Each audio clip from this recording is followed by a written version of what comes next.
1. Reality rift. What if the ground beneath your feet suddenly seemed to shift, as though the very earth you trust were quietly unraveling?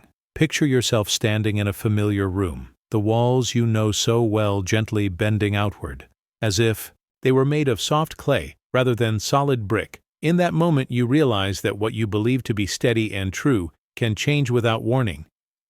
This is the sensation of a reality rift, a slow, silent tearing in the fabric of what you know, where the impossible peeks through the cracks. It begins as a faint tremor in your mind, a subtle hiccup in your perception, but soon it grows into a soft, persistent hum, guiding your thoughts toward new territories.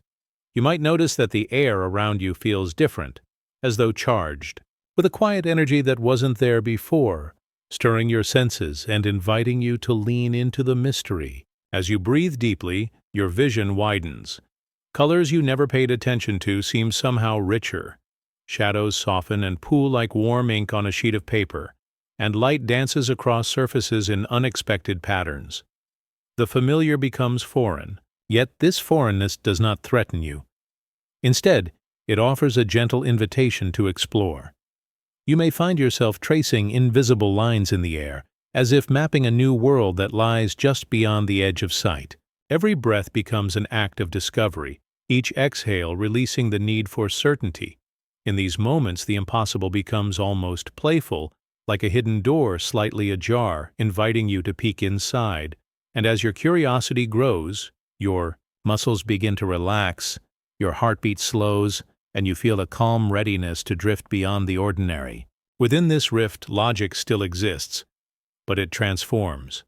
Questions replace answers. Where once you sought clear conclusions, now you welcome wonder.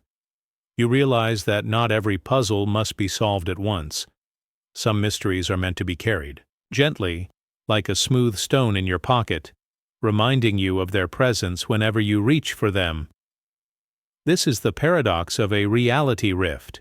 It breaks the rules you thought governed existence, yet does so in a way that feels deeply harmonious. It understands that change does not need to be violent to be profound. Sometimes the most significant shifts occur in silence, like a single ripple on a still pond that quietly reshapes everything around it.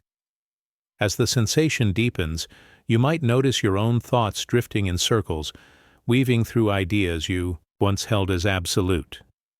Memory and imagination blur together, creating a tapestry of scenes that overlap and merge. You see fleeting glimpses of other versions of your day, alternate paths you might have taken, conversations left unsaid, moments that stretched into eternity. These visions come and go as softly as a passing cloud, leaving behind a gentle trace of possibility. In this place, every choice you ever made feels weightless. The past is not fixed, nor is the future written.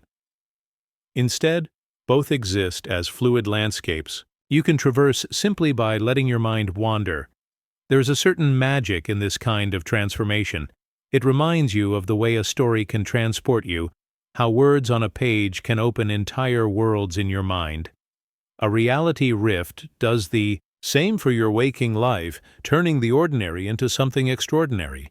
A simple lamp becomes a beacon guiding you through unseen realms. A chair, once static, feels alive with untold potential.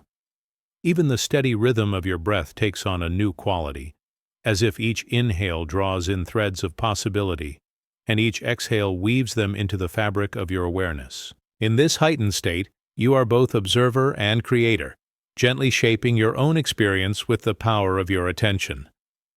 As you continue to sink into this calm exploration, your body grows heavier, yet your mind feels lighter. This gentle paradox carries you forward, a soft current beneath your thoughts, guiding you toward deeper rest. You may feel the small muscles around your eyes loosen and the tension in your shoulders melt away. Each breath becomes slower, more deliberate, carrying you closer to the boundary between wakefulness and dream. In that space, the reality rift welcomes you to let go of everything you think you know. It asks only that you trust the process, that you allow reality to unfold as it will, without resistance. Eventually, the edges of the rift begin to blur, merging with the realm of dreams. The distinction between what is real and what is imagined fades into insignificance. You find yourself floating in a gentle in-between space where the only guide is the soft whisper of your own curiosity. Here you surrender to the unknown, not as a loss of control, but as the ultimate act of freedom. The impossible no longer seems out of reach, it becomes a familiar companion on your journey inward. And as you drift deeper into sleep, the reality rift completes its work, shifting your perspective forever, leaving you with a sense of quiet wonder that lingers like a dream upon waking. In the quiet aftermath, when the dawnlight gently touches your eyes, you carry with you the memory of that gentle tearing in reality. It remains as a subtle hum in the back of your mind, a reminder that the world is far more mysterious than it appears. And even as you rise to face a new day, you know that the impossible is never truly beyond reach. It simply waits for the moment when you dare to let reality shift, if only for a heartbeat, so you can glimpse the boundless beauty that lies just beyond what you think is real. 2. Cognitive twist. What if your own mind, the very tool you rely on to understand the world, suddenly decided to take a different path? Imagine waking up one day and realizing that what once seemed clear now feels slightly tilted. Not broken, just different. As if the rules your mind has always followed quietly rewrote themselves while you slept. This is the experience of a cognitive twist where the thoughts you trust take a surprising turn, leading you down unexpected paths without ever leaving the comfort of your own mind. It begins gently. A familiar idea returns to you, but it feels off. Not wrong, just strange, like hearing a well-known song played in reverse. You still recognize the tune, but something deeper within you stirs with curiosity. That quiet shift is where the twist begins. It doesn't crash in or shout for your attention. Instead, it sits beside you like an old friend who suddenly speaks, in riddles. You listen closely, you try to make sense of it, and in doing so, you realize your mind is showing you a different side of itself, one that you've always carried, yet rarely seen. As your thoughts begin to move in new directions, your inner world softens. A moment of confusion becomes a doorway to wonder. You start to question how your memories were built, why you believe certain things, and whether the patterns you follow each day were ever really yours to begin with. But rather than feeling uncertain, you feel calm, like floating in warm water, letting go of the need to swim. These twists in thought aren't there to shake you. They're there to open you, gently and slowly, like a flower unfolding in the quiet hours of morning. You notice how your thoughts move in circles now, looping back with small differences each time. Something simple, like why you enjoy a certain food or color, suddenly reveals a story beneath it. A memory you thought was small stretches out, showing you layers you hadn't noticed before. A decision you made years ago returns to you, not to haunt you, but to show you how far you've come. In this space, your mind is playful, curious, and kind. It bends not to confuse you, but to remind you how flexible thought can be. What once felt like straight lines now feel more like spirals, wrapping around ideas instead of cutting through them. And the beauty of the twist is this: it doesn't ask for answers. It doesn't rush you to fix or solve anything. It simply invites you to sit with the strange, the uncertain, and the oddly familiar. It lets you watch your thoughts as they gently transform, shedding old layers and taking on new shapes. There is no judgment here, only exploration. It's like walking through a maze, not to escape it, but to enjoy the way it curves, the way it surprises you around each corner. You start to realize how often your mind follows routines, paths so well worn that you forget they're even there. But in this moment, the twist encourages you to step off those paths. Not to leave them forever, but to see what else is possible. What happens when you consider that two opposite things might both be true? What if what you feared was actually something misunderstood? These questions don't need answers. They simply create space. Space to breathe, to pause, to let your thoughts stretch out like a cat in the sun. In this soft unraveling, time begins to feel slower. You're no longer rushing toward clarity. You're drifting in gentle wonder, Each thought, each memory, each feeling is like a small cloud passing overhead, present but not heavy. You become the observer of your mind, not the judge of it. And from this distance, even the hardest thoughts feel lighter. You understand that it's okay to not have everything figured out. The twist shows you that mystery is not something to fear. It's something to welcome, like a guest who brings new stories to your door. Your breathing grows deeper, your body relaxes. The weight you didn't realize you were carrying begins to lift. The twist does this not by changing who you are, but by helping you see that you were never as stuck as you thought. Your mind, once rigid with expectations, now flows like a stream finding its own path. It twists not because it's lost, but because it knows that growth comes in curves, not straight lines. And as you continue drifting deeper into this state of quiet awareness, you begin to see how much of your life has been shaped by the stories you tell yourself. Some of those stories were true. Some were just habits of thought. But all of them can change. All of them are open to a gentle twist, a small shift in how you see yourself and the world. Even the oldest beliefs can soften. Even the firmest fears can fade. The twist teaches you that transformation isn't always loud. Sometimes it's as soft as a whisper in the back of your mind, gently suggesting that there is more to discover. By now, your thoughts feel slower, more peaceful. The twist has done its work. Not by turning your world upside down, but by showing you that even your most solid ideas can bend without breaking. You've felt your own mind shift, surprise you, comfort you, and guide you, all without stepping outside your own imagination. And now, as sleep gently pulls you in, the twist fades into the background, leaving behind only its soft echo.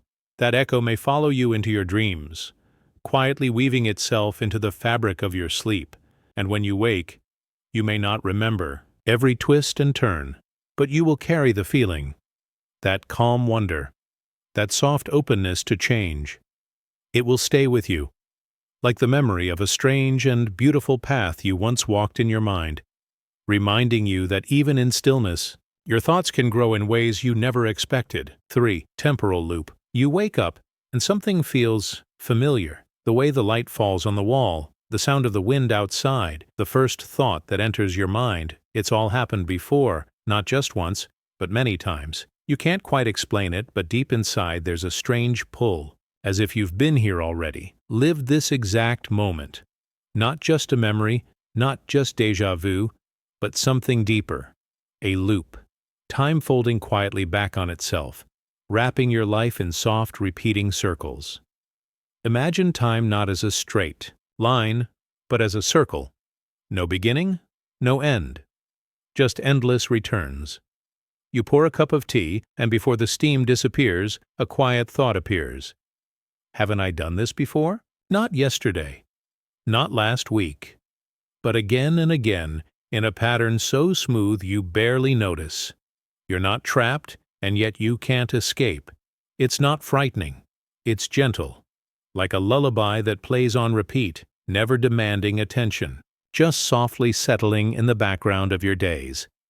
You begin to notice patterns, the way certain conversations repeat, how emotions you thought you had moved on from find their way back to you. A friend says something you swear they've said before, with the same tone, the same pause, the same glance. You smile, but your mind spins. Are you walking through your life, or are you replaying it? Is this moment new, or just new again? In the loop, there is a strange kind of peace. Nothing is permanent, yet nothing is lost. Every joy, every sadness, every quiet breath is part of the cycle. Time does not rush forward or drag behind. It simply moves in curves, bringing back what once was in a slightly different form. That's the trick of the loop. It never returns things exactly as they were. It shifts them just enough to make you question, but not enough to give you answers. You may find comfort in the routine, the way the sun rises in the same spot, or how your footsteps find their rhythm without thinking. But with each cycle you notice something small has changed. A leaf falls in a different place. A word feels heavier. A familiar face appears more distant. It's not the world that's different. It's your awareness. The loop doesn't force change. It reveals it. Slowly. Kindly. Your dreams reflect this. A hallway you keep walking down, turning the same corner again and again. A door you open every night only to find the same view. But one night the light is dimmer, or the handle feels warmer. You begin to realize that time is not pulling you forward. It's folding you inward, back to yourself, back to the center of the circle. The loop teaches patience. It shows you that answers don't always come from moving faster or pushing harder. Sometimes the most powerful discoveries come from stillness, from repeating the same moment until you truly see it, until what once felt ordinary reveals its depth. The conversation you keep having, the place you keep visiting, the emotion that lingers longer than you expect. These are not accidents. They are invitations to slow down, to listen, to notice. You may wonder, why this moment again? But maybe the better question is, what have I missed here? In the loop, nothing is wasted. Even silence carries meaning. Even mistakes return with softer edges, offering a new chance to understand. The loop is not a trap, it's a mirror. And each time you pass it, it shows you something different, because you are different. Even if you don't feel it yet, there's beauty in knowing that nothing is final.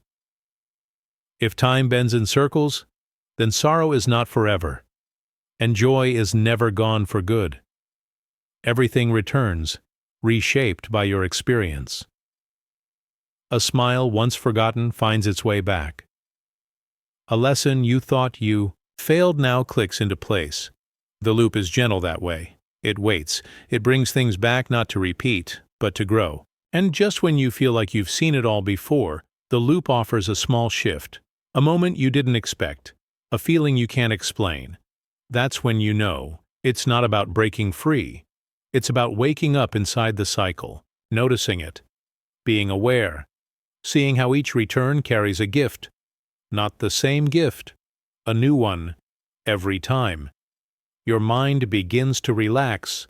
The need to control, to chase, to rush, it melts away.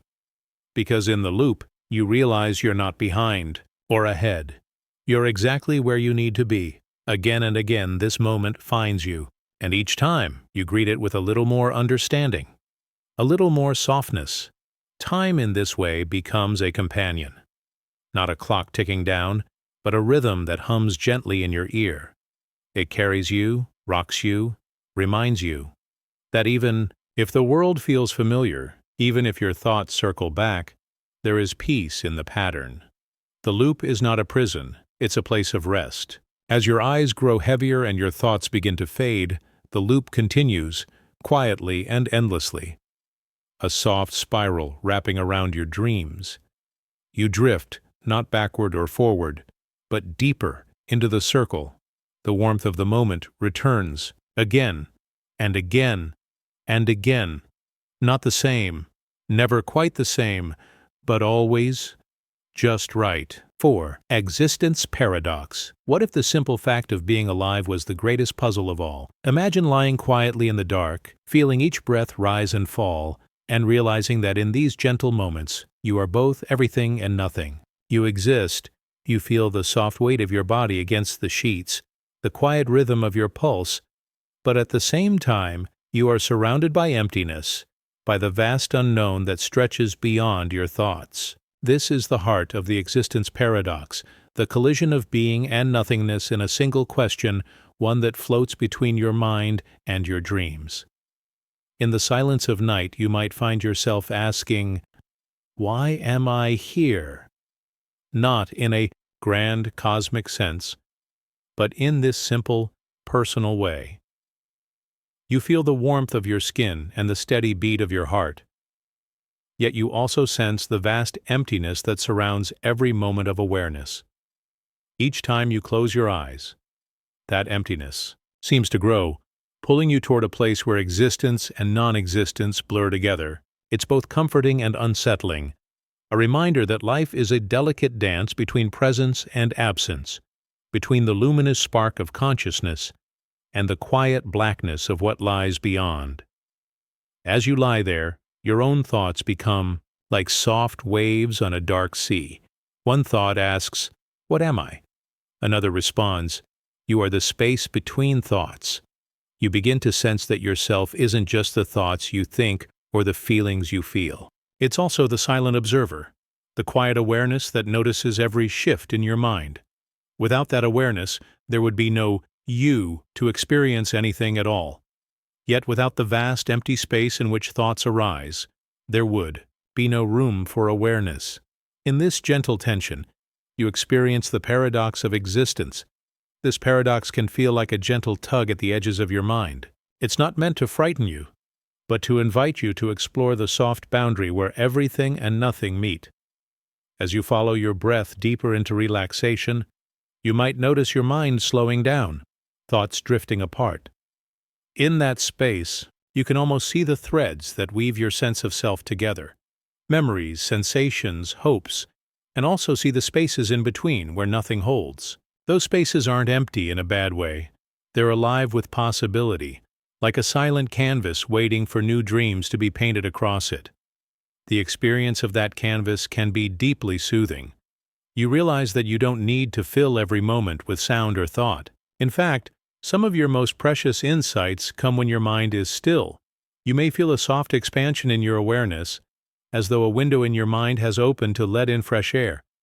That window shows you that existence is not just about what is, but also about what could be. Just as darkness defines light by contrast, the emptiness of non-existence defines the beauty of being. And in that contrast, you find a calm sense of wonder. It helps to think of your existence like a gentle river.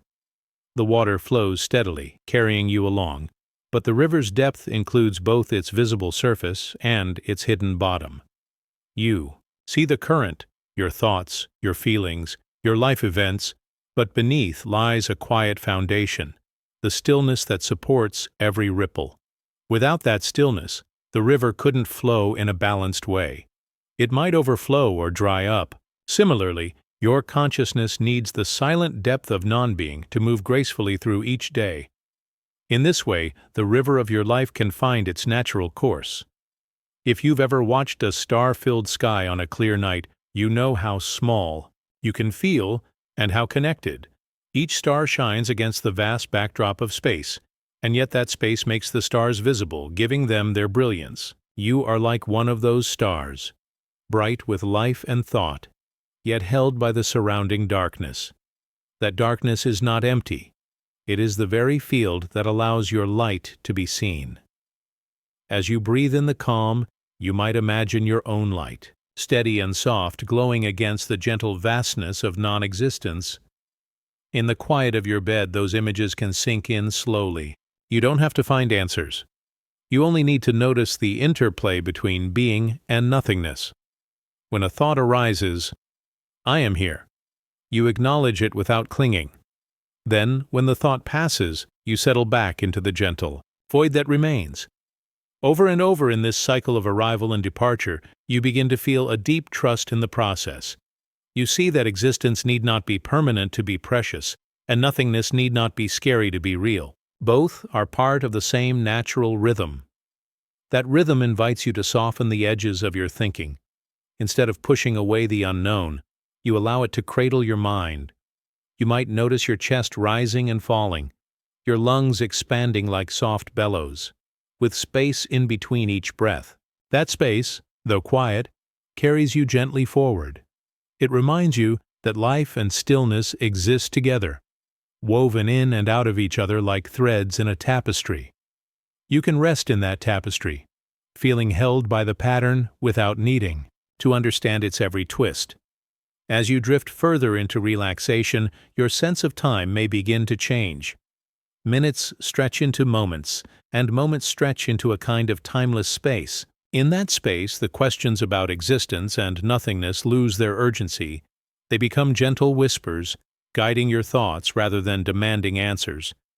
You rest in the between, neither fully awake nor fully asleep, a place where awareness and dream blend. It's a natural transition, gentle and unforced, leading you deeper into peaceful slumber. Even the notion of slumber starts to feel paradoxical. You are both active and at rest. Your mind engages with the mystery of existence, yet your body relaxes into a softer state. It's as if you walk along a shoreline where the waves of thought meet the silent sand of non-thinking. Each wave washes up and then retreats, leaving behind a smooth surface. And each time it retreats, you sink a little deeper into calm. The rhythm of the waves becomes your lullaby, a soothing cycle of presence and absence. By now your muscles have softened, your heartbeat has slowed, and the quiet that surrounds you feels like a warm embrace. The existence paradox has done its work, not by solving the mystery of being and nothingness, but by letting you experience that mystery without fear. It has shown you that the two sides of the question can exist together in a peaceful balance, and as your mind drifts toward sleep, you carry with you the sense that life's greatest question is not a problem to fix, but a mystery to inhabit. In the final moments before sleep, allow the gentle tension between presence and absence to dissolve into one seamless feeling. Let go of the need to define your existence. Let go of any fear of non-existence. Instead, rest in the middle, where both come together. Breathe in the wonder of being alive. Breathe out into the quiet of nothingness. And as you let go of every last thought, trust that you will continue this dance in your dreams, gently exploring the inviting space where existence and nothingness unite, guiding you into a night of deep, restful sleep. 5. Mirror maze. Have you ever looked into a mirror and felt, just for a second, that the reflection wasn't really you? That the face staring back held something unfamiliar, as if it belonged to someone else, or to no one at all? It's a strange and quiet moment, like a small ripple in your thoughts, where reality doesn't feel as solid as it used to. You blink, the feeling passes, and everything returns to normal. But that one moment stays with you, like a soft echo, in your mind.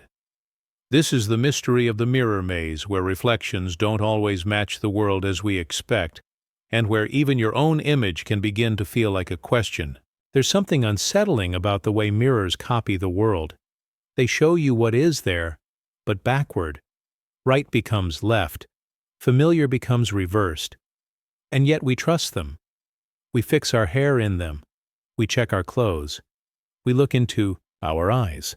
But the version we see isn't exactly the one others see. No one has ever seen your face the way you see it in a mirror. That simple thought can be oddly powerful.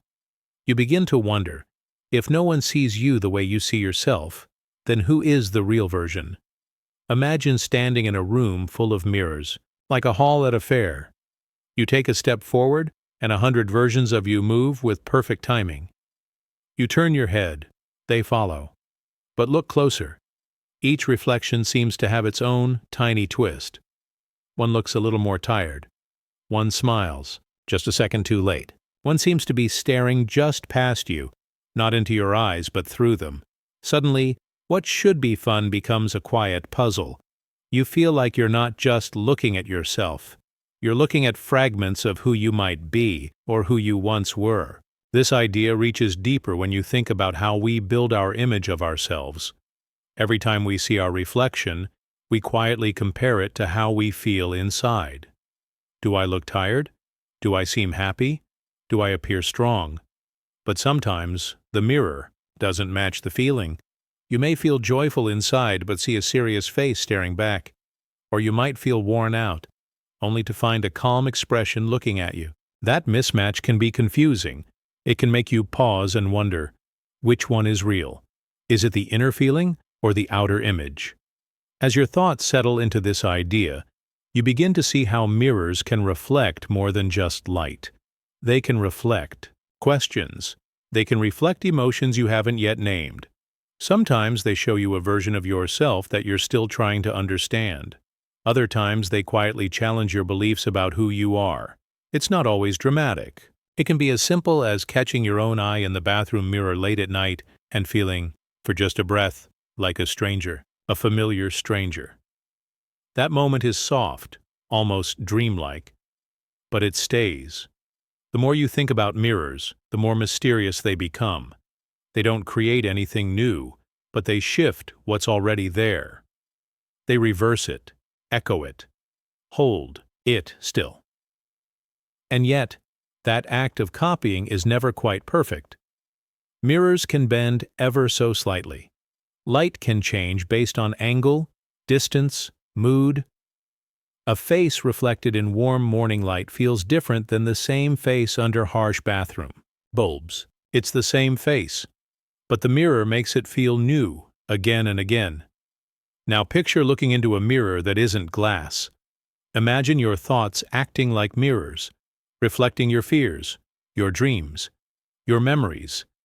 Each one shows you something familiar but with its own twist. Just like with a real mirror, you might not always trust what you see. A memory might feel brighter than it was. A fear might feel bigger. Your thoughts become a maze of reflections, bouncing off one another in quiet loops. One idea leads to the next, and before you know it, you're not sure which thought came first. This mental mirror maze isn't something to escape. It's something to gently walk through. You don't need to find the real version of you right away. Instead, you can explore the many reflections, noticing how each one holds part of the story.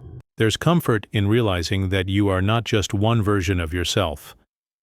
There are many versions, depending on the light, the moment, the mirror, and each version tells you something true, even if it's not the full truth. As you relax into this thought, you may notice how soft the idea becomes. There's no rush to figure it out. The reflections are not trying to trick you. They're simply showing you the many ways you can be. A little more calm here. A little more curious there. A little more unsure in one corner of your mind. A little more strong in another. Like pieces of a quiet puzzle, each reflection invites you to rest with it for a moment, then move gently on. By now, you may feel yourself drifting. Your body is relaxed. Your thoughts are soft.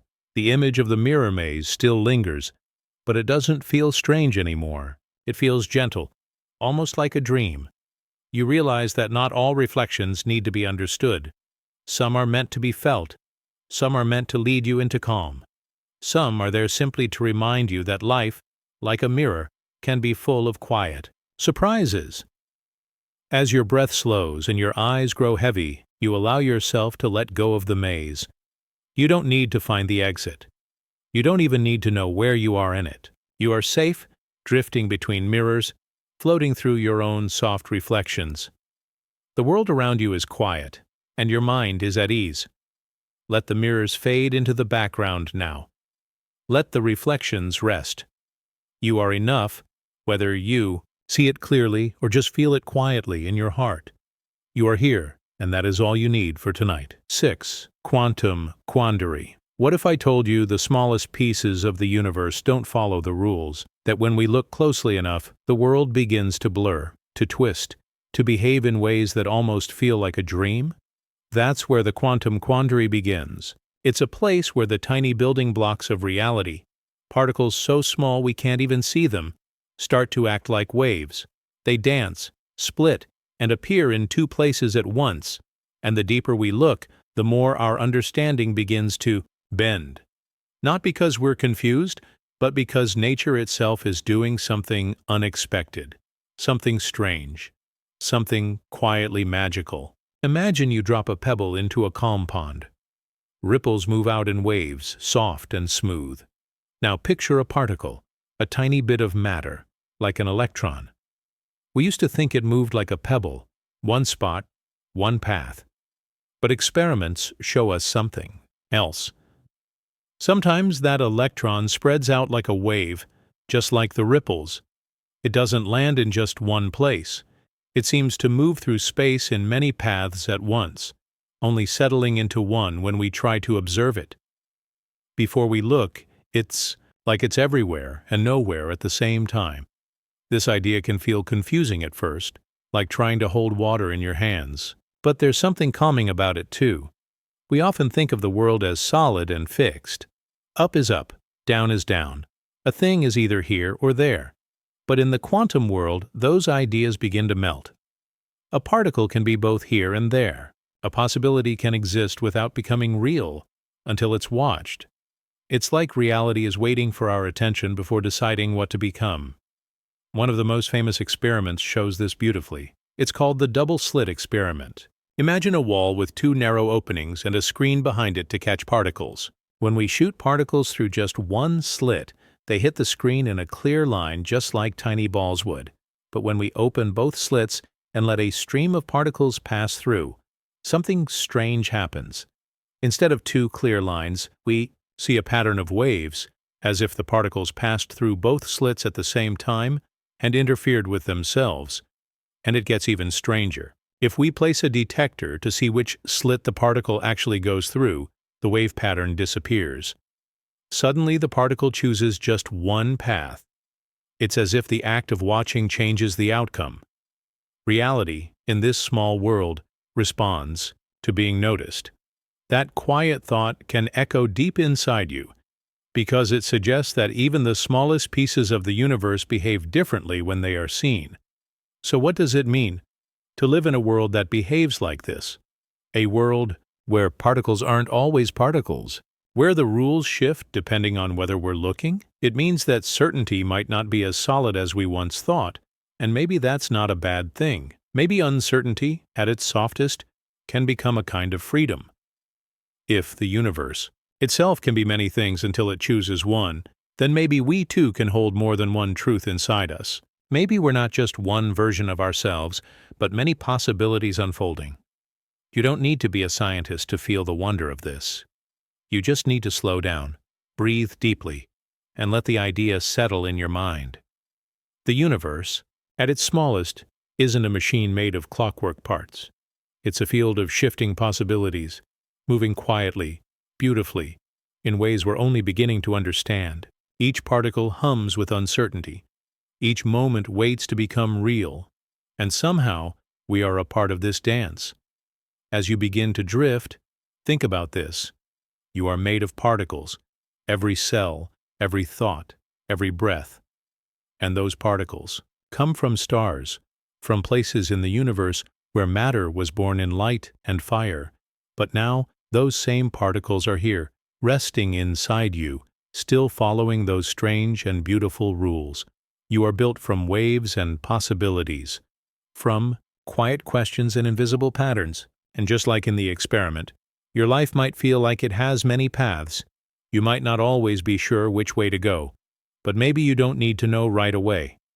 Maybe, like the particle, your path becomes clear only when the time is right. When you pay attention, when you breathe, when you simply are. Let that thought calm your mind. Let it soften your thoughts. You don't need to figure everything out tonight. You don't need to solve every mystery. Just know that even the smallest parts of reality are gentle and strange. They do not rush. They do not force. They simply move, like waves, waiting to be seen. As your body relaxes and your eyes grow heavy, let yourself rest in that mystery. Feel how small you are, and how big, how light you are, and how deep. You are part of something vast and soft and full of wonder. The universe is not just out there, it's inside you. And in this quiet moment, where time slows and thoughts fade, you are exactly where you need to be. Let the quantum world drift in the background now. Let its strange beauty hold you, and as sleep begins to come, gently, calmly, know that the universe is still there, dancing, unfolding, waiting, and so are you. 7. Infinite loop. Have you ever felt like you were stuck in a moment that kept repeating itself, like a song that plays the same few notes over and over again, never reaching the end? That strange feeling of being caught in something endless. That's the heart of the infinite loop.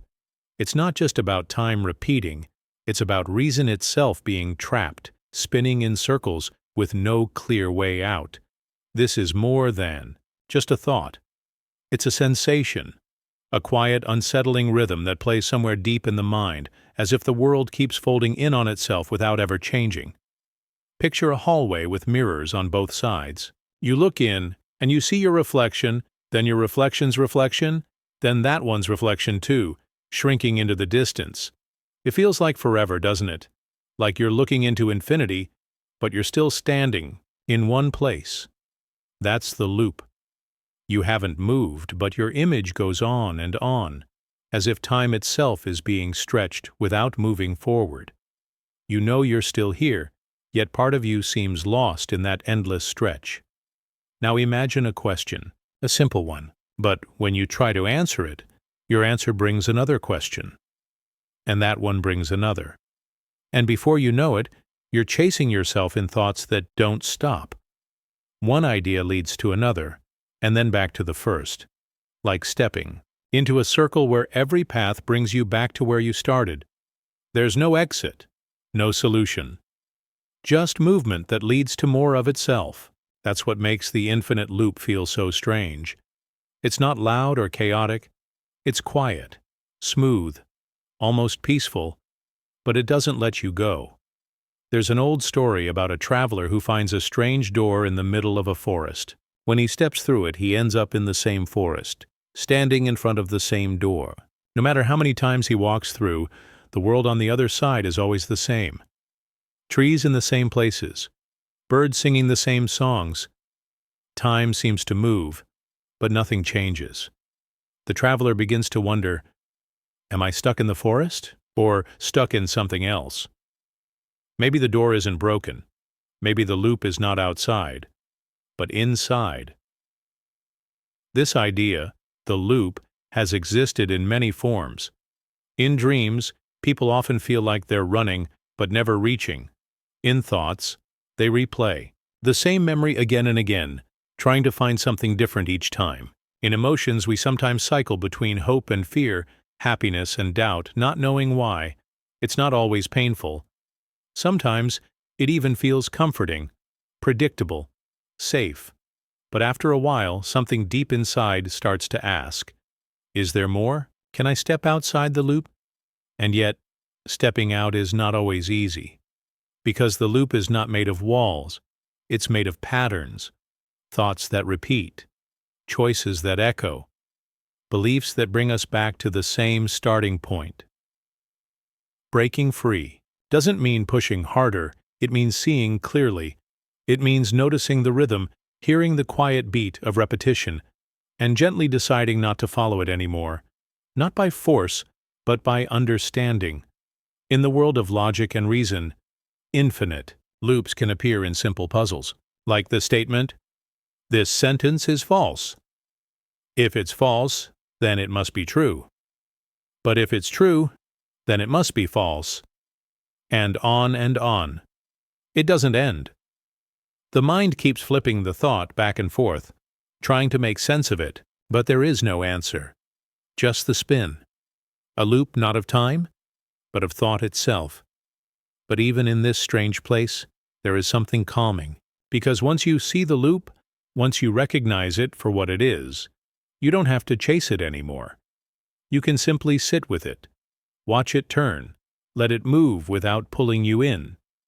You begin to understand that not everything needs a solution. Not everything needs to be broken to be beautiful. Sometimes the loop is part of the dance, part of the quiet design of thought and time. As you listen, feel the stillness of the moment. Let your breathing slow. Notice how each breath rises and falls, like a gentle wave returning to shore. Inhale, exhale. The same, and yet always new. That rhythm, too, in a way, is a loop. But it doesn't trap you. It frees you. It reminds you that repetition can be soft. Those cycles can be peaceful. That some loops, like the rising and setting of the sun or the beat of a heart, bring comfort. So let the idea of the infinite loop settle in your mind, not as a trap, but as a mirror. A space where thought repeats not to confuse you, but to help you see more deeply. To show you that even in repetition, there is awareness. Even in circles, there is meaning. And even if some questions never end, you can still rest in the space between them. Now, as your eyes begin to close and your mind begins to drift, feel yourself stepping back from the loop. You don't have to follow every turn. You can watch it from a distance. Let it spin. Let it soften. Let it fade. Because outside the loop, there is stillness. And in that stillness, there is rest. There is peace. And there is you. 8. Perception shift. Imagine standing in a quiet room looking at a painting you've seen many times before. You know every line, every color, every shadow. But today, for some reason, it looks different. Not because the painting has changed, but because something in you has shifted. Suddenly, you see a shape in the corner you never noticed, a soft blur that now seems clear. That's the moment where perception begins to pull away from knowledge, where what you see and what you believe start drifting apart. That strange gap is the space where the perception shift begins. We trust our senses. They help us move through the world.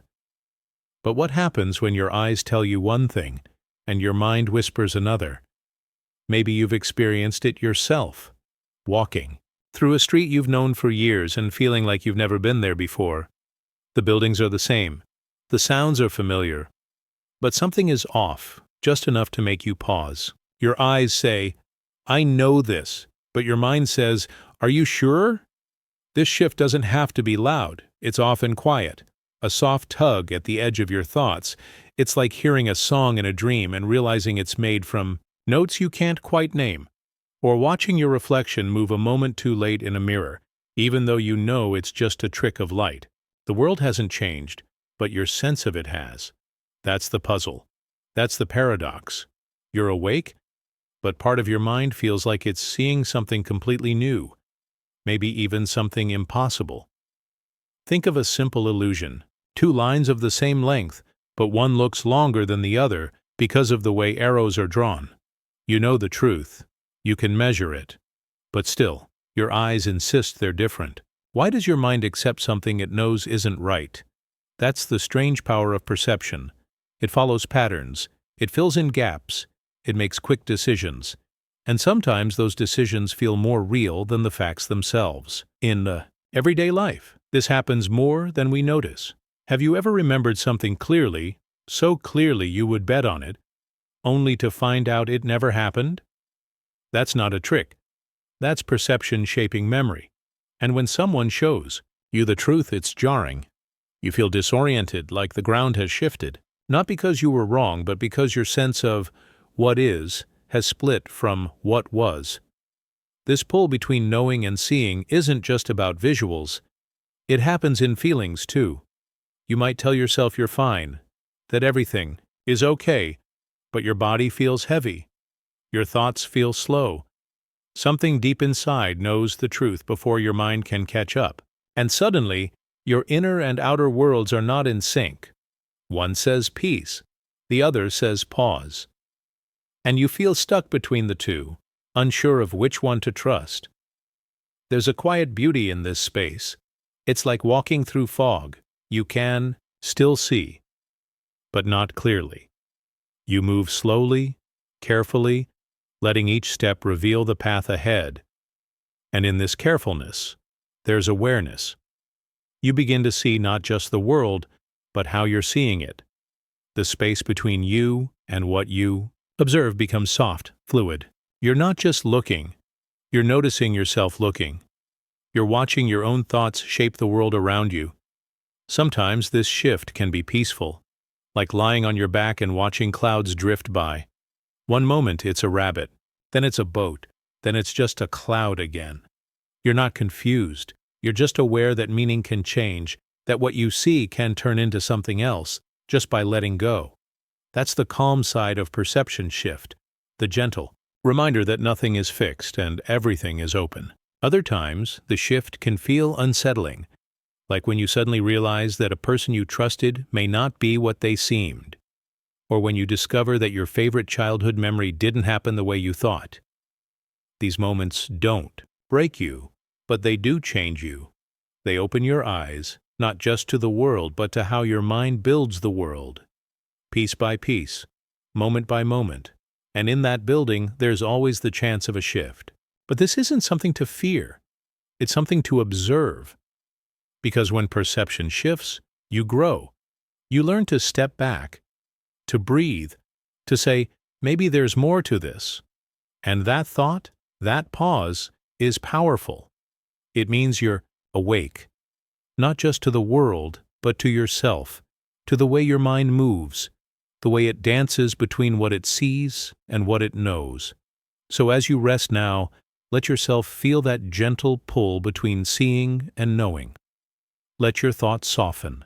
Let your breath slow. Imagine your mind as a still lake, with ripples of light dancing on the surface. You don't need to understand every reflection. Just watch them. Let them come. Let them go. You are not the ripples. You are the calm beneath them. And as this calm deepens, let the shift happen. Let the world turn quietly around you. Let your thoughts stretch and settle. You don't need to fix anything. You don't need to find an answer.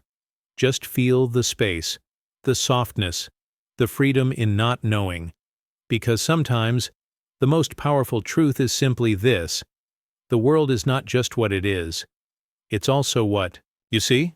And sometimes what you see is a doorway to something more. 9. Logical mirage. Imagine walking across a sun-baked desert, feeling the heat shimmer on the sand. In the distance, you see water glistening like a diamond. You hurry forward, heart racing, only to find the air itself has tricked you. That shining pool was never there. It was a mirage, a truth that only existed as long as your mind believed it. In the same way, logical mirages appear in our thoughts. We see certainty shimmering, but when we reach out to grasp it, it vanishes into thin air. This gentle illusion reminds us that truth can sometimes feel real, even when it is only a trick of perception. In life, we often rely on clear answers to guide us. We look for facts we can touch, numbers we can count, ideas we can store neatly. Yet, just like water in a desert, some answers only appear to exist. They shimmer in our minds, full of promise, until we step closer and realize they dissolve. A promise of success might glitter in our thoughts, only to fade when reality sets in. A confident belief can feel solid and then slip away when faced with new information. These moments are not failures. They are gentle reminders that truth is not always fixed. When a mirage appears on the horizon, it teaches patience. It teaches the traveler to pause, to breathe, to question what they see. Similarly, when we face a logical mirage, we learn to slow down. Instead of rushing to conclusions, we take a moment to reflect. What assumptions led us here? Which ideas are built on shifting sands? We begin to notice the subtle waves in our own thinking, the patterns that catch the light and fool us. It is in this quiet awareness that we find a deeper kind of clarity, one born not from certainty, but from mindful observation. Mirages in nature form because warm air bends light. In our minds, ideas bend under the warmth of our expectations. We expect comfort, love, success, or recognition, and our hearts paint visions of these things shimmering ahead. We chase them, sometimes without realizing they are mere reflections of our deepest hopes. Yet even these reflections serve a purpose. They guide us to our true needs. The thirst for water in the desert teaches us where to search for an oasis. The logical mirage in our minds points us toward what matters most, showing us the shape of our longing. As you settle into stillness now, picture that desert scene again. Feel the heat on your skin, the dry wind whispering across your cheeks. See the distant sparkle and your own quickened pace toward it. In that moment, you held hope and possibility in your hands. Even when the water vanished, the journey shaped you. The sun taught you endurance. The sand taught you balance. The mirage taught you to trust your senses and question your assumptions in equal measure. In the same way, life's shimmering truths guide us. They offer direction, even if they are not the final destination. Each logical mirage we chase helps us learn about who we are. What fears push us forward?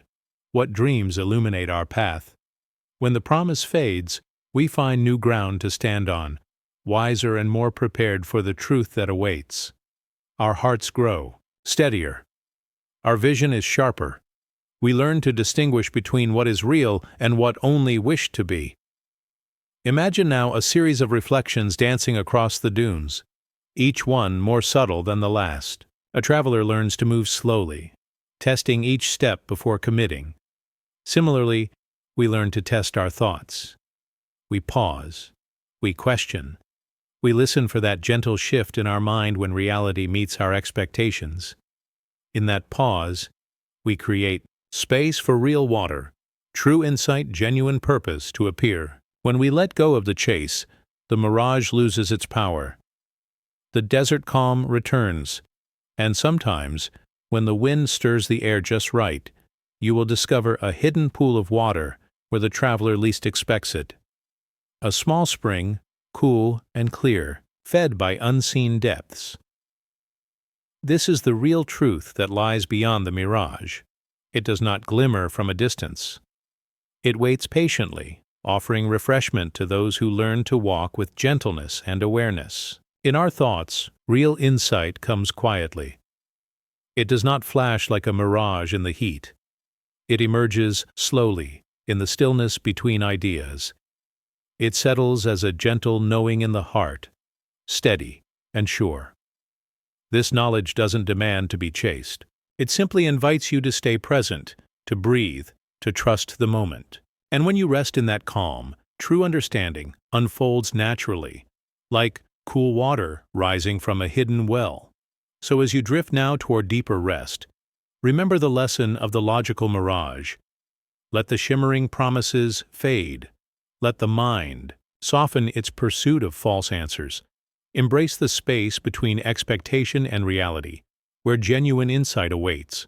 In this quiet space, truth no longer dances just beyond your reach. It appears in gentle moments of presence, offering the real refreshment your heart has longed for. And with that gift, you can finally let go, rest, and sleep. 10. Paradox Portal. You stand before a door. It doesn't open left or right. It doesn't even seem to open at all. And yet, you feel it pulling you in, not through movement, but through thought. A strange sensation settles in your chest, like something is both true and not true at the same time. You hesitate. Your mind tells you the world follows rules, but this doorway, this paradox, asks you to let go of that belief. It invites you to enter a space where opposites sit side by side, both whispering, "We are real." This is the paradox portal, and once you step through it, your understanding begins to bend. Imagine holding two ideas in your hands. One says something is certain, the other says the exact opposite, and both feel right. Normally, our minds rush to choose one side. We want one idea to win so everything makes sense again, but a paradox doesn't let that happen. It holds both truths together, refusing to give a clear answer. That tension, quiet and unsettling, is the very thing that opens the portal. It isn't a flaw in logic. It's an invitation to go deeper, to think in ways you haven't before. Through this doorway, the world doesn't break. It widens. You begin to notice the small spaces where contradictions live quietly, like shadows just beneath the surface. You think of the person who feels both strong and vulnerable, or the decision that feels both right and wrong. These aren't mistakes. They are real parts of life. We try so hard to keep things simple, but life is not simple. It's layered. It's complex. And paradoxes help us feel that truth in a way logic never can. You may have heard of the statement, "This sentence is false." If it's false, then it must be true. But if it's true, then it must be false. It circles endlessly, not to confuse you, but to gently shake your usual way of thinking. It's like walking down a staircase that somehow leads you back to the same step. The ground beneath your mind shifts a little, not to make you fall, but to help you float for a moment, just long enough to see things from a different angle. Inside the paradox portal, time feels different too. The past doesn't always stay behind you. The future doesn't always wait ahead. Sometimes a memory feels more real than what's in front of you, and sometimes a dream of what might happen pulls harder than what already has. You stand in both places at once, here and there, then and now. That strange blend of timelines doesn't confuse you. It calms you. It reminds you that not everything needs to be pinned down. Even in nature, paradoxes hide in plain sight. Light, for example, acts like a wave, but also it behaves like a particle. Scientists have tried to explain this for years, but the truth is, both things seem to be correct, and that's okay. Paradox isn't a problem to solve. It's a mystery to sit with. Like watching a flame flicker, changing shape yet still holding its form. You don't need to explain it to feel its warmth. You just have to be there, quiet and open. As you continue deeper into this portal, your thoughts begin to soften. They stop trying to draw straight lines through the world. Instead, they float, like leaves on still water. You may begin to see yourself differently too. Not one thing or another, but many things at once. You can be certain and still have doubt. You can feel brave and still feel fear. These aren't signs of weakness. They're signs that you are truly alive, deeply aware, gently awake to the contradictions that shape us all. This door doesn't close behind you. It stays open, a quiet space in your mind you can always return to. Not to get lost, but to breathe, to rest, to remember that not everything needs an answer. The feeling of confusion that comes with a paradox isn't the end of thought. It's the beginning of a deeper kind of knowing, one that doesn't force things to make sense, but lets them simply be. Now, as the world around you grows quieter and your breath slows with each moment, let the paradox portal stay with you.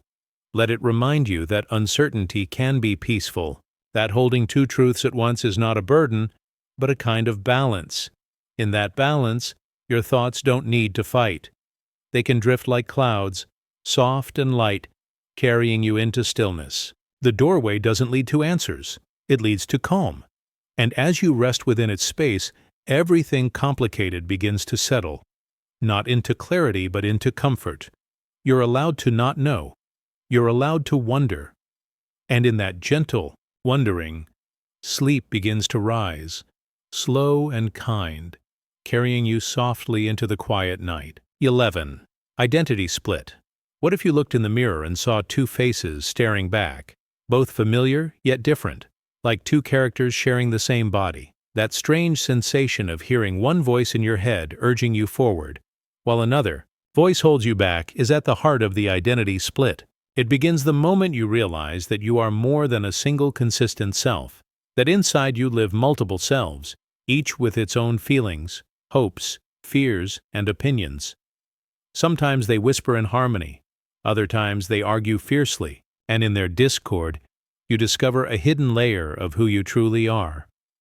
Imagine waking up on a quiet morning. As you stretch and breathe in the cool air, you feel a gentle calm encouraging you to stay still, to savor the moment. But beneath that calm, another part of you stirs, an anxious voice reminding you of the day's tasks, of past mistakes, of worries waiting just beyond the edge of sleep. You sit up and notice that these two voices inhabit your mind at the same time. One wants to linger in peaceful quiet, the other demands action. Neither is wrong. Both are parts of you vying for attention. They pull at each other like two hands trying to guide you in different directions, and in that pull, you sense the echo of an identity split. We often speak of finding ourselves as if there were a single fixed self hidden somewhere. But perhaps we are not meant to be found in that way. Perhaps instead, our self is a many-faceted gem, each face catching the light differently. One facet is the confident part that raises its hand in meetings, speaks up for what it believes, and takes risks. Another facet is the shy part that prefers to listen, to stay in the background, to avoid the glare of attention. Sometimes one facet shines brightly, while the other waits in shadow, and yet both are essential. Without the shy facet, we might push too hard and burn out. Without the bold facet, we might never move forward. The identity split is not a flaw. It is the shimmer of complexity within us. As you settle deeper into relaxation, think of your mind as a room with two chairs. In one chair sits the person who remembers every promise you once made, every dream you once had. This person speaks in a soft, earnest voice about what you once wanted, urging you to stay true to those ideals. In the other chair sits the person who faces today's reality, the one who sees the bills to pay, the tasks to finish, the obstacles in the way. This person speaks in a practical, grounded tone, reminding you of your limits. The more you listen, the more you realize that neither chair can be empty. You need both the dreamer and the realist. You need both hope and caution. The identity split is simply the acknowledgement that life needs both angels and shadows. Sometimes these voices can clash. When you face a big decision, one voice may promise excitement, new possibilities, and freedom, while the other warns of risk, of loss, of the safety found in staying still. You may feel torn, as if you are being asked to choose which one of you gets to win. The tension can be uncomfortable, like two sides of a rope pulling against each other. But there is beauty in tension. It holds energy, like a bowstring drawn taut before release. From this space of tension arises your power of choice. It is here that you discover that you are not just one person or the other, but the one who can navigate between both, taking what serves and releasing what hinders. In our dreams, the identity split can become even more vivid. You may find yourself in a familiar place, but acting in ways you did not expect. You wander through a house you have known all your life, yet suddenly you unlock a door that was always locked in waking life. Inside you find parts of yourself you had forgotten, childlike wonder, deep sorrow, creative energy you thought was lost. The dream self collaborates with the waking self, weaving together memories and desires, fears and hopes, into a tapestry that stretches beyond the limits of daily thought. When you wake, the echoes of those hidden selves still hum softly at the edge of your mind, reminding you that the identity split has many rooms. Even in the simplest moments, the split shows itself. When you feel a rush of compassion for someone you barely know, that is your kind self speaking. When you feel a flicker of judgment whispering that they do not deserve your kindness, that is another self at work. And in the pause between those two voices, you find the choice to act or to hold back. Each choice, each gentle negotiation between selves, adds depth to your experience. It teaches you that identity is not a single path, but a network of paths, each leading to a different way of being. There are times when the split can feel overwhelming, as if you are losing your sense of who you are. But this is only one part of the journey. When the voices grow loud and discordant, it is a sign that you need to listen more deeply. You might close your eyes and feel for the quiet center inside, that place of calm that knows both voices yet is not defined by either. In that center, you are free to acknowledge both sides without having to pick a winner. You can let hope and caution rest side by side, like two old friends sharing a cup of tea. This act of gentle listening brings a peaceful integration. The split remains, but it no longer feels like a wound. It becomes a living harmony. The identity split also colors our relationships. We bring oneself to certain people, our playful self to friends, our vulnerable self to loved ones, our protective self to those who need support. Each self wears its own gentle mask, shaped by history and circumstance. It is natural and necessary. Without this fluidity, we could not connect so deeply with the many parts of life. Yet when we hold only one mask, we become rigid.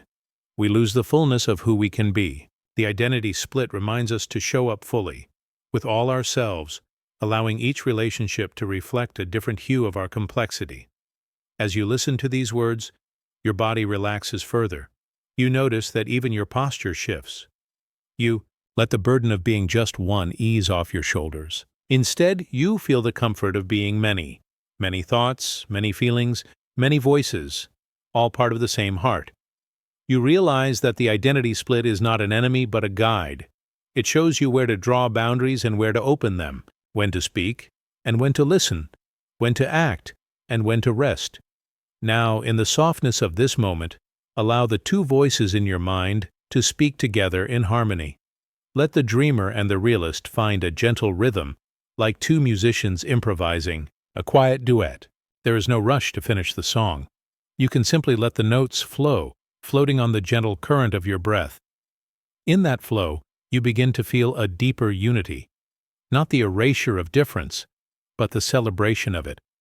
You become both voices and the silent space in between where choices arise effortlessly. As sleep comes closer, you drift toward a state where the identity split no longer pulls you apart, but carries you forward on wings of peaceful balance.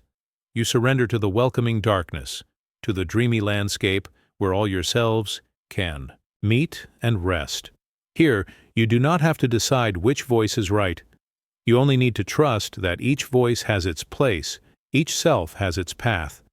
And so you let go, falling into gentle slumber, carried by the many selves that make up your being. In your dreams, you may explore these selves further, weaving through the rooms of your inner house, discovering doors you have never opened before. You may ask questions, wander corridors, greet memories, and summon hopes. And when you wake, you will carry the soft echo of your many voices with you, knowing that the identity split is not a break, but the delicate stitch that holds together the tapestry of who you are. 12. Conscious loop. Have you ever had the strange feeling of noticing yourself noticing? That quiet moment when you suddenly become aware that you're thinking, and then aware that you're aware of that thought? It's like stepping outside of yourself just for a second, watching your own mind move in circles. This is the beginning of the conscious loop, a gentle spiral of awareness that keeps folding in on itself. It doesn't scream or shout, it whispers, and once you hear it, you can't quite unhear it. You start to wonder if there's ever truly a place where thought ends, or if awareness is always quietly looping behind everything. You sit still. Maybe it's late at night or early in the morning. There's no noise, no rush, just you and your breath. As you inhale, you notice the coolness of the air. As you exhale, you notice the release. And then something happens. You're no longer just breathing. You're aware that you are breathing. A tiny shift, but everything changes. That layer of noticing is subtle, but it opens up a whole new space inside. You realize that your mind isn't just doing things, it's watching itself do them, I think. Then it knows it's thinking. Then it knows that it knows. Around, and around it goes. This loop can feel peaceful, even meditative. But it can also be a little strange. Like when you stare into a mirror reflecting another mirror, and your own image repeats into infinity. Each layer is just a copy of the last, going deeper and deeper, until you can't tell which version is real. Consciousness works the same way. One thought triggers another, which triggers another, until you're tracing the line back and wondering where it even began. It's like standing in a hallway of thought, surrounded by echoes of yourself. They're all yours. But which one is you? Sometimes this loop feels calming. It gives you a sense of control, of being grounded in the moment. Other times it feels like your mind is gently spinning in place, like a wheel turning slowly in the dark. You think about a memory.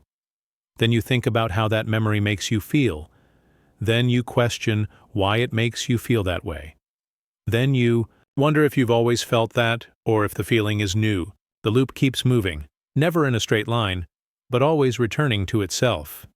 Each time you complete a circle, it's like you're seeing the same thing through a slightly different lens. Even in everyday life, this conscious loop is always there, just beneath the surface. You walk into a room and forget why. Then you smile to yourself because you remember this happens often. That moment of forgetting becomes part of the loop, an awareness of your own habits, of your own mental patterns. Or maybe you're listening to someone talk, and instead of just hearing their words, you notice how you're reacting.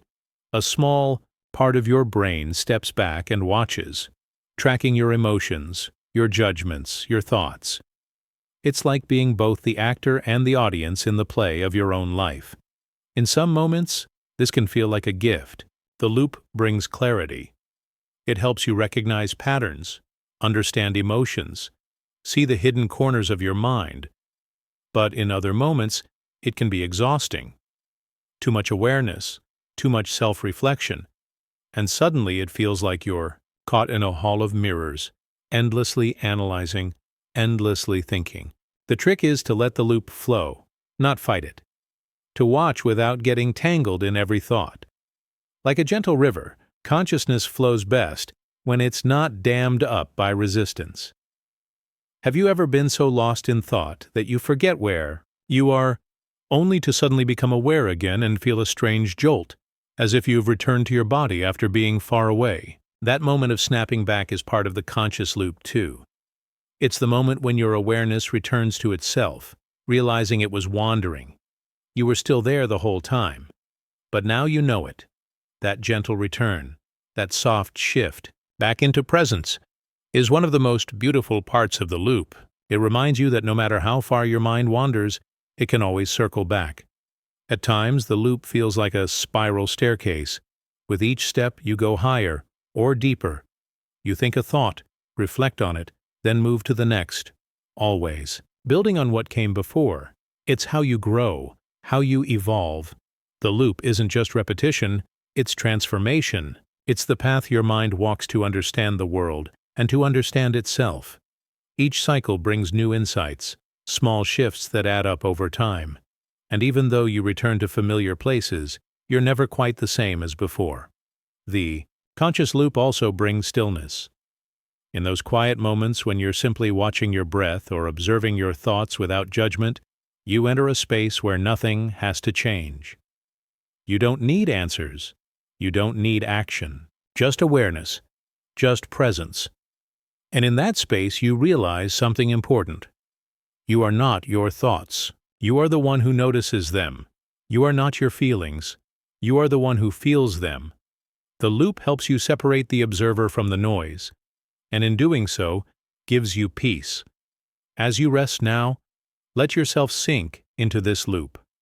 Don't push it away. Don't try to control it. Just notice.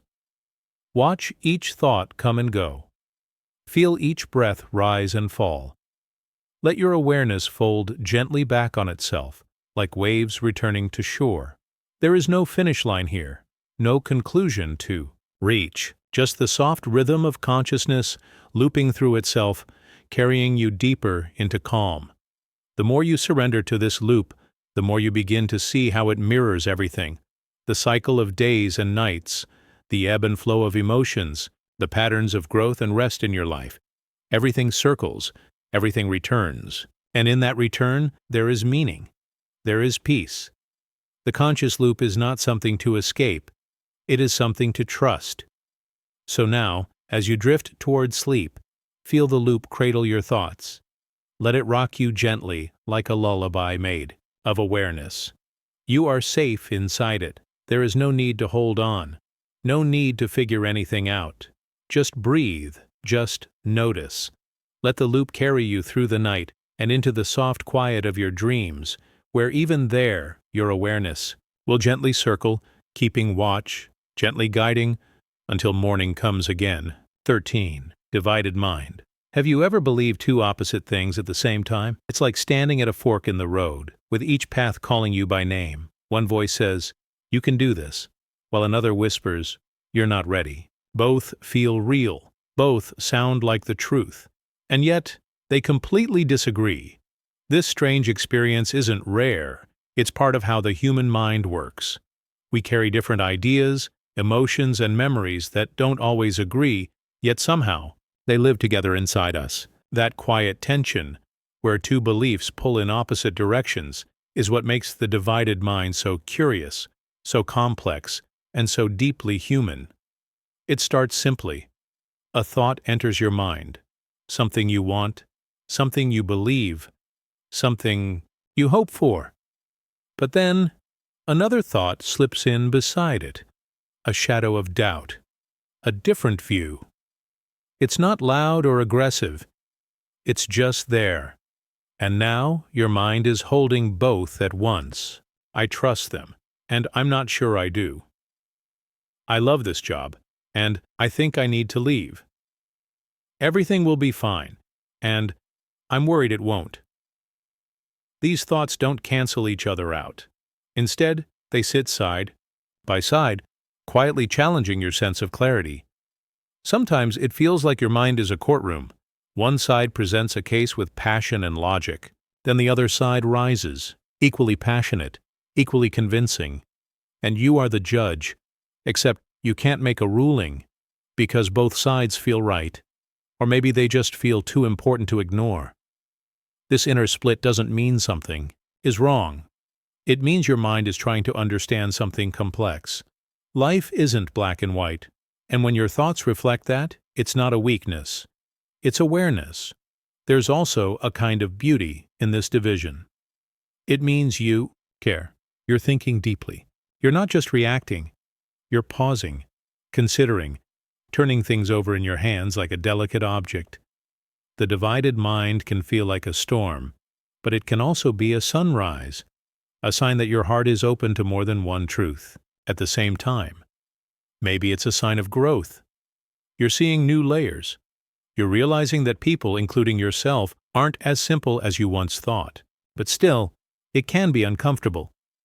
When two beliefs push against each other, it's hard to feel at peace. You might start to question your choices, your feelings, even your identity. You ask yourself, how can I believe this and that at the same time?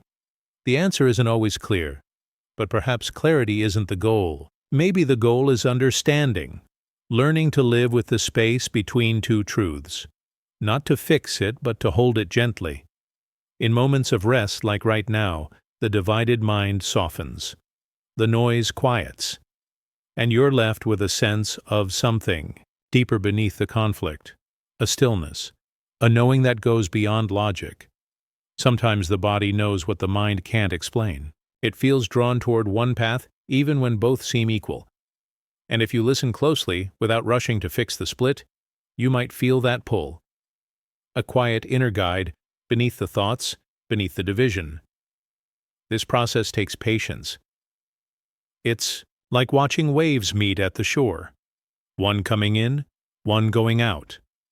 They crash and swirl, never quite blending, yet never fully separate either. Over time, the pattern becomes familiar. You begin to accept that some questions don't have clean answers. Some choices carry both joy and sadness. And that's okay. The mind doesn't always have to agree with itself to be whole. Even in the middle of contradiction, there can be peace. Not because the disagreement is gone, but because you've stopped fighting it. You learn to sit with tension, to breathe through the noise, to recognize that opposing thoughts are just different parts of you trying to be heard. Each voice wants the best for you. Each is shaped by your past, your hopes, your fears, and when you listen without judgment, you give space for understanding to grow. This is where transformation happens, not by choosing one belief and throwing away the other, but by holding both gently, with kindness, letting each speak, letting them soften over time, like ice melting in warm hands. The divided mind doesn't need to be fixed, it needs to be heard. And when it feels heard, it begins to heal. The sharp edges become smooth. The volume turns down. And slowly, you begin to find your center again. So as you lie back now, let yourself drift through this gentle space. You don't need to choose. You don't need to solve anything. Just let the thoughts come and go, like clouds passing through a quiet sky. Some may pull in different directions. Some may echo things you felt before. That's okay. You're not broken. You're not lost. You're just human. And your mind, even when divided, is still whole, still beautiful, still enough. Let that truth wrap around you like a soft blanket. There is wisdom in your confusion. There is strength in your questions. Let your thoughts settle. Let your breath slow. You are safe at this moment. And even if your mind carries two truths, tonight, your heart can rest in the gentle space between them. That's where peace lives. That's where clarity begins. Not in the answers, but in the quiet pause between them. 14. Nothingness. Echo. Have you ever asked a question so big that the only answer was silence? A silence so deep it felt like the world had stopped just to listen. Then, from that silence, something strange happened. Not a voice, not a sound, but a feeling. A soft echo, coming not from outside but from within. That's what it's like when the void answers back. Not with words, not with facts, but with a reflection of the question itself. It's like asking, "Why are we here?" and hearing only your own breath in response. But somehow, that quiet reply feels like something more, something ancient, something real. This idea might seem strange at first. After all, we're used to answers. We look things up. We ask people. We expect results. But some questions, deep questions, don't work that way. They don't come with clear responses. They echo back from a space that feels like nothing, yet holds everything. Imagine standing in a huge empty cave asking, "What is the meaning of life?" Your voice bounces off the walls, then disappears. No reply. And yet, that silence isn't empty. It's full of thought, full of awareness. The echo doesn't give you an answer, it gives you a moment to feel. That's the strange comfort of the void. It doesn't fight your questions. It doesn't rush to fix them. It just holds them gently, like a mirror. And in that reflection, something shifts. You begin to see that maybe answers aren't always what we need. Maybe the asking, the wondering, the stillness that follows, that's where the real insight lives, not in solving the puzzle, but in accepting that some puzzles were never meant to be solved. Think about how the night sky feels when you stare up at it for too long. The stars stretch out forever, and your thoughts start to slow down. You feel small, but not in a bad way. You feel part of something bigger, something you don't have to understand. The void is like that, a deep space of thought where your mind can float freely without pressure, where your questions are safe, where every doubt, every mystery is welcomed with silence that doesn't push back. In this space, time feels softer. You're not racing toward answers anymore. You're just being, just breathing. Each question becomes like a pebble dropped into a still lake. The ripples go out slowly, quietly. No big splash, no drama, just gentle movement that touches everything without needing to explain. And you watch those ripples fade into the calm again, knowing the lake is still there, holding every thought, every feeling. Some people fear this nothingness. They think it means emptiness or loss, but that's not true. The void isn't cold. It's calm. It's not a lack. It's a pause. A quiet space where your thoughts can stretch out and rest. And when you sit in that quiet long enough, you begin to hear something different. Not noise, not answers, but understanding. Not with your ears, but with your heart. Like a quiet hum that tells you it's okay not to know. It's okay just to feel. And in that stillness, you may notice a strange thing. Your most important questions don't disappear. They become softer. They stop demanding answers. They start becoming part of who you are, not something you need to fix. Who am I? What matters most? What comes next? These questions don't hurt anymore. They just sit with you, gently, like old friends who've stopped needing to speak. That's what the echo does. It doesn't reply with facts or logic. It replies with presence, with a soft sense that you're not alone in your wondering, that the space between questions is just as meaningful as the questions themselves. It reminds you that your thoughts, your doubts, your hopes, they all have a place. And that place is not something to fear, it's something to trust. So let yourself rest here for a while, in this space where nothing needs to be solved, where silence is not empty, but full, where the echo of your thoughts comes back not to change you, but to remind you, you are here, you are listening, you are enough. You don't need to chase answers tonight. You don't need to force meaning. Just breathe. Let the questions drift. Let the quiet carry you. Because sometimes the most powerful truth is the one that doesn't speak, it just stays. It holds. It waits. And it lets you find peace not in knowing, but in wondering. That's the echo. Not loud, not sharp. Just there, waiting, gently answering your deepest questions with one simple message. It's okay to not know, it's okay to ask, and it's okay to rest. 15. Hidden pattern. What if everything around you, no matter how wild or confusing it seems, is weaving a quiet design you've never fully noticed? Imagine standing at the edge of a stormy sea.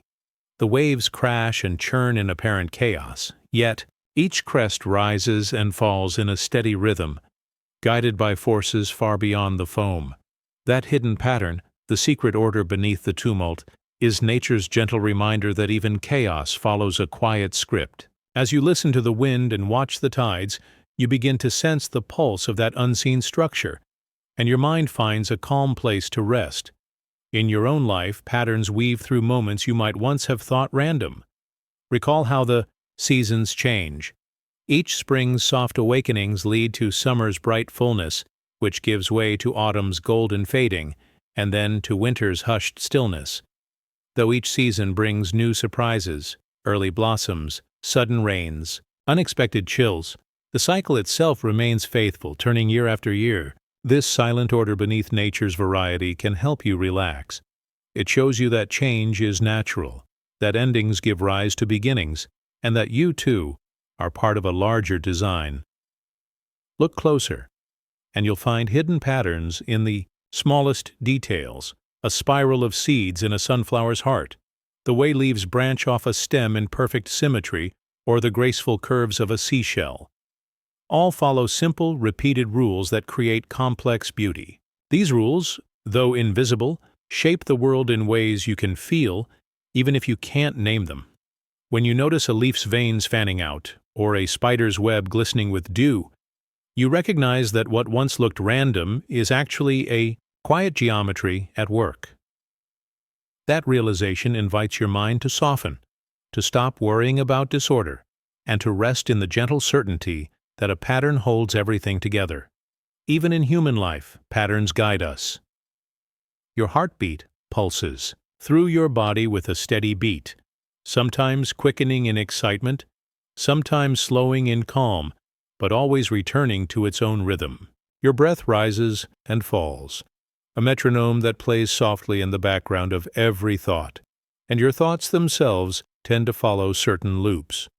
You remember a childhood memory whenever you see a certain scent, or you feel your mood shift with the changing light of late afternoon. These inner patterns connect to the world outside, linking your mind to the cycles of day and night, of work and rest. In the city, too, hidden patterns emerge beneath the hum of traffic and the bustle of people. Cars flow along roads like rivers, decelerating at the same red lights, speeding up on green. Pedestrians cross in waves, gathering at corners before the light changes. Street lights blink on as dusk falls, street vendors call out familiar greetings, and the subway rumbles in predictable intervals. Amid what might feel like noisy chaos, you can find a quiet map of order if you slow down and look.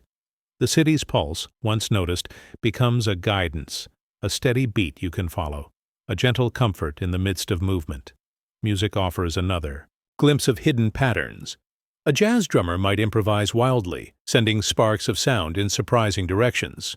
But even in that free flow, you can hear the underlying rhythm, the steady tempo that holds the piece together.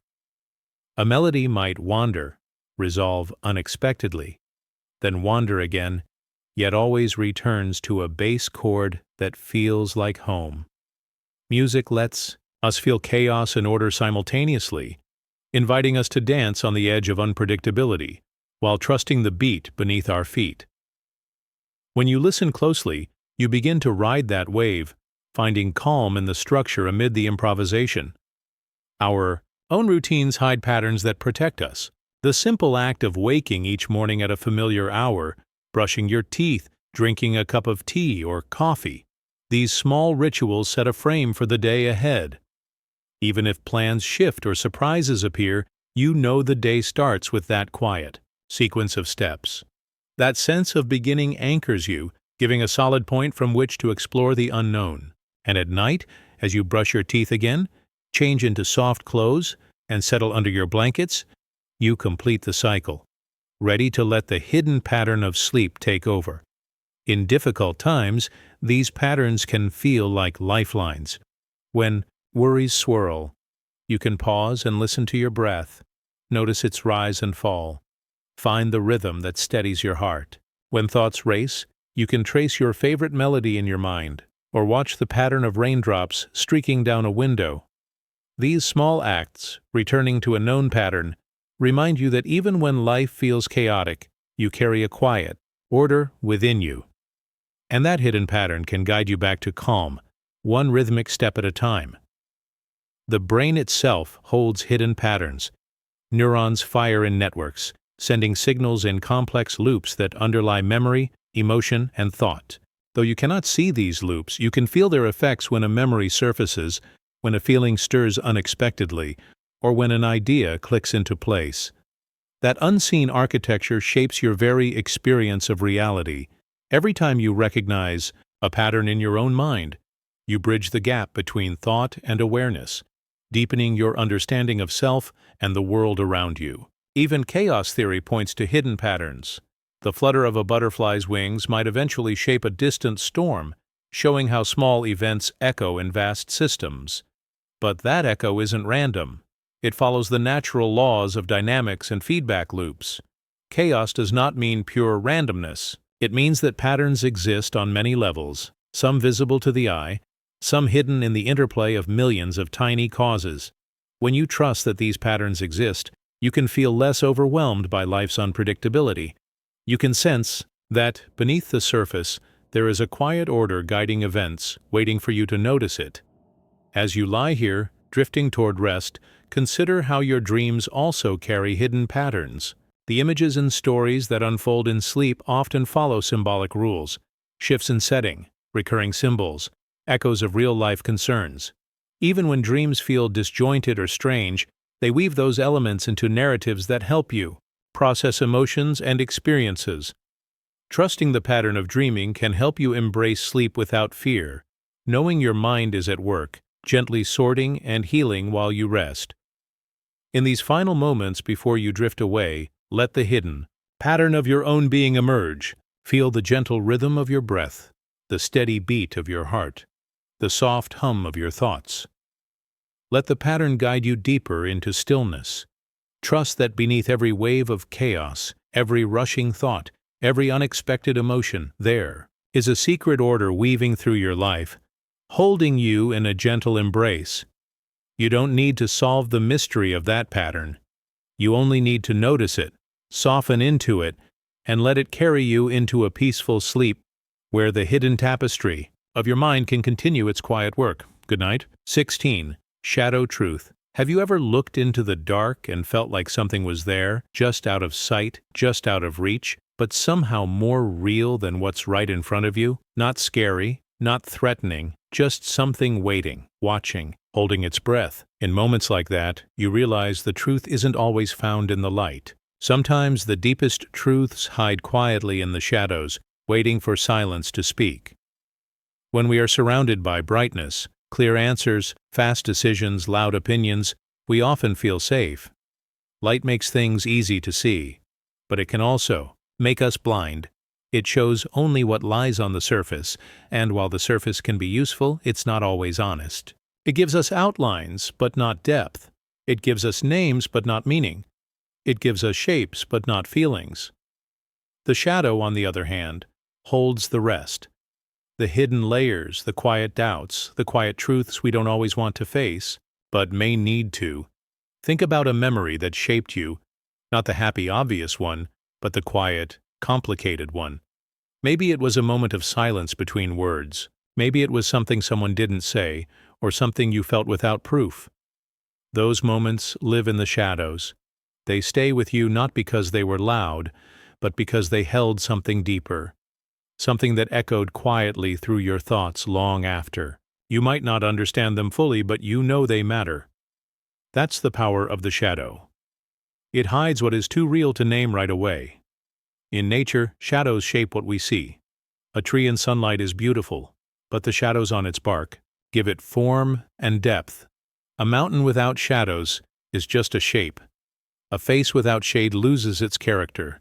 It is the contrast between light and dark that gives anything its true identity. In the same way, our thoughts, feelings, and choices are not formed only by what we show the world, but by what we keep inside.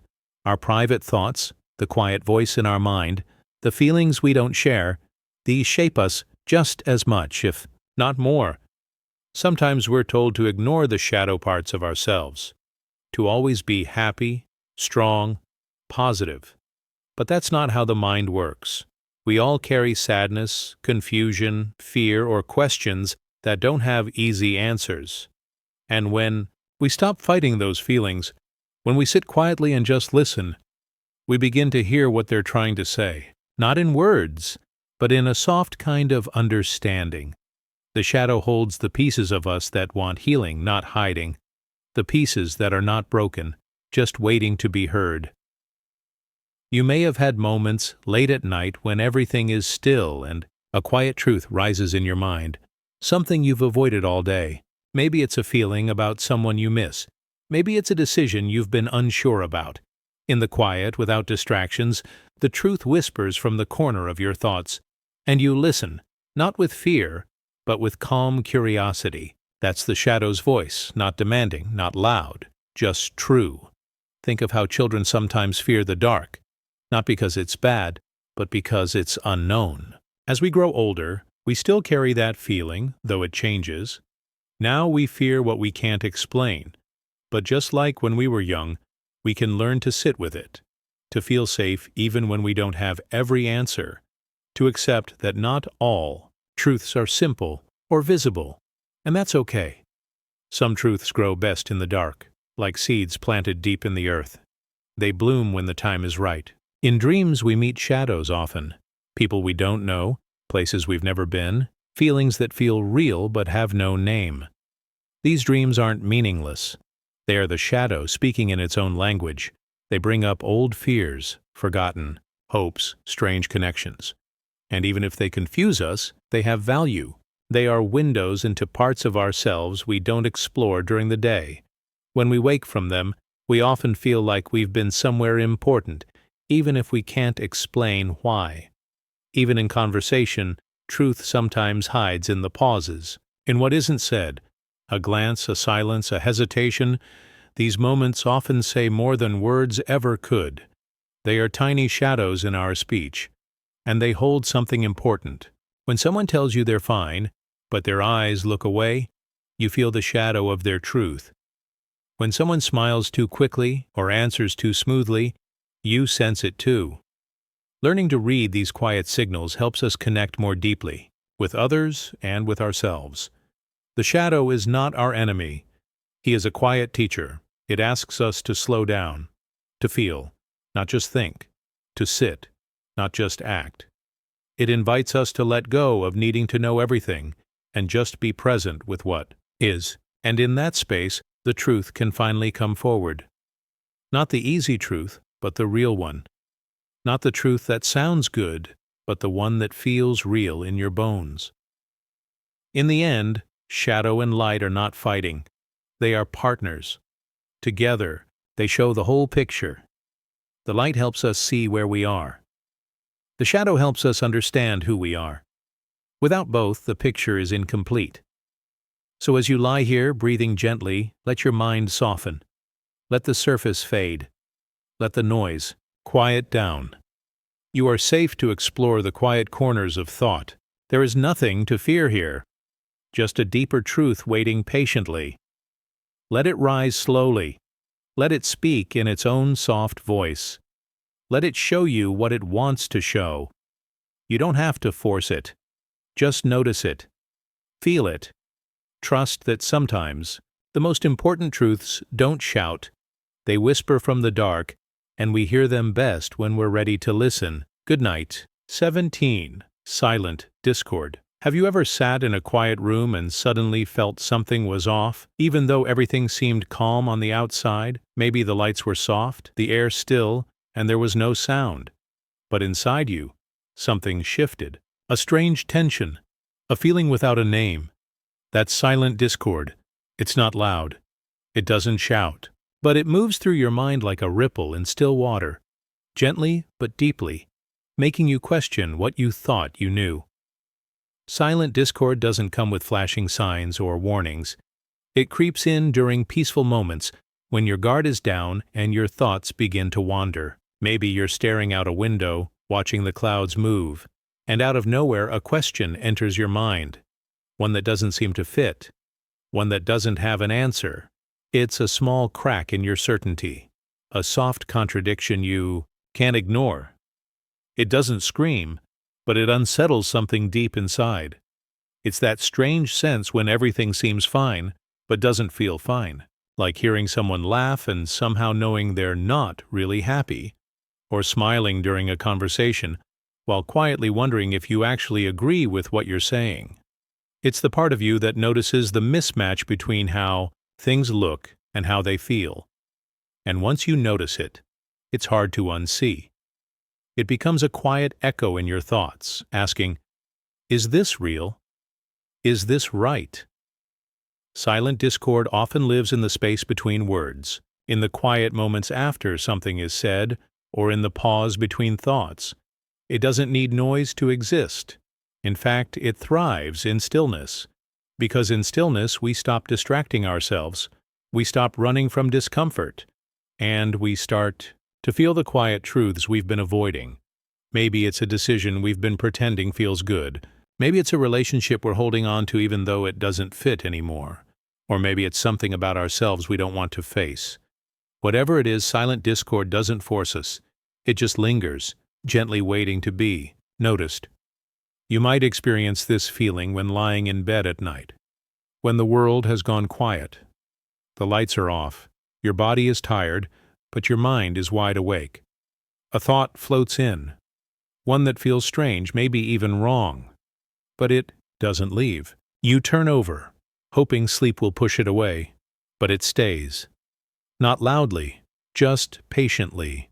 And deep down, a part of you knows. It's not the thought that's wrong. It's something inside that's asking to be heard. Something you haven't wanted to admit. This kind of contradiction can be confusing. We're taught to choose sides. Right or wrong, yes or no, happy or sad. But silent discord exists in between. It shows us that two things can be true at the same time. You can love someone and still feel distant. You can be successful and still feel empty. You can look calm and still feel lost. These contradictions don't mean you're broken, they mean you're human, and the more we allow space for them, the more we understand ourselves. Silent discord also appears in memories. Sometimes you remember something from the past that used to feel warm, but now feels strange. Not because the memory changed, but because you have. You see the moment with new eyes, and suddenly there's a feeling you didn't notice before. A doubt, a discomfort. That feeling isn't there to hurt you. It's there to show you something deeper, to help you grow, to help you understand your own story a little more clearly. The world itself is full of silent discord. A beautiful sky can hang over a troubled city. A soft breeze can pass through a place filled with pain. And in the same way, our own minds can hold peace and conflict side by side. It's not always about fixing or choosing one side. Sometimes it's just about listening, allowing both parts to exist. Because when we listen to the contradiction, we learn. We see what we missed before. We hear the story beneath the surface. Sometimes, silent discord is a signal, a gentle nudge telling us to pause, to think again, to ask new questions. Maybe you're in a job that looks perfect on paper, but something feels off. Maybe you're chasing a dream that once felt exciting but now feels heavy. These are not signs of failure. They are signs of growth. The silent discord is asking you to look deeper, to realign with what's true for you now, not just what used to be. And you don't have to fix it all at once. You don't have to explain it to anyone. Sometimes just naming it is enough. Just sitting with it. Just saying, yes, I feel this. I don't fully understand it yet, but I'm listening. That is the beginning of peace. Not the peace of ignoring the contradiction, but the peace of accepting it, of giving it space, of letting it speak. As you relax now, feel the quiet around you. Let your breath slow. Let your thoughts come and go. And if you feel a soft discomfort, a question rising, a tension you can't quite name, don't push it away. Just notice it. Let it be there. It's not here to harm you. It's here to show you a part of yourself you may have forgotten. Truth, waiting patiently in the quiet. You are not broken because you feel this. You are not lost. You are simply listening more deeply, seeing more clearly, growing more honestly. The silent discord is not your enemy. It's your mirror. And in its quiet contradiction, you may find the clearest truth of all. Rest with that thought. Let it settle in your heart like a soft light. No need to solve it. Just trust that sometimes the quietest feelings are the ones that guide us home. 18. Gravity.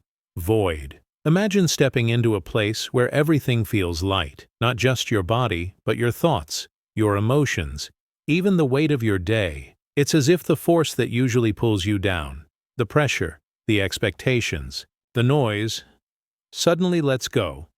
You float, not in a dream, but in a feeling. This is the gravity void, a space where the rules that hold us tight no longer apply, and where freedom feels not like running away, but like quietly rising. The idea of gravity disappearing sounds impossible. After all, gravity is everywhere. It holds your feet to the ground. It shapes the paths of stars. It even weighs on your spirit sometimes, in the form of worries or responsibilities. But here, in this moment of stillness and thought, let's imagine something different. Let's imagine that for a little while, that invisible pressure steps aside. Let's imagine what it feels like to be free from everything that pulls you down. In the gravity void, there's no push and pull, no falling, no effort to stay balanced.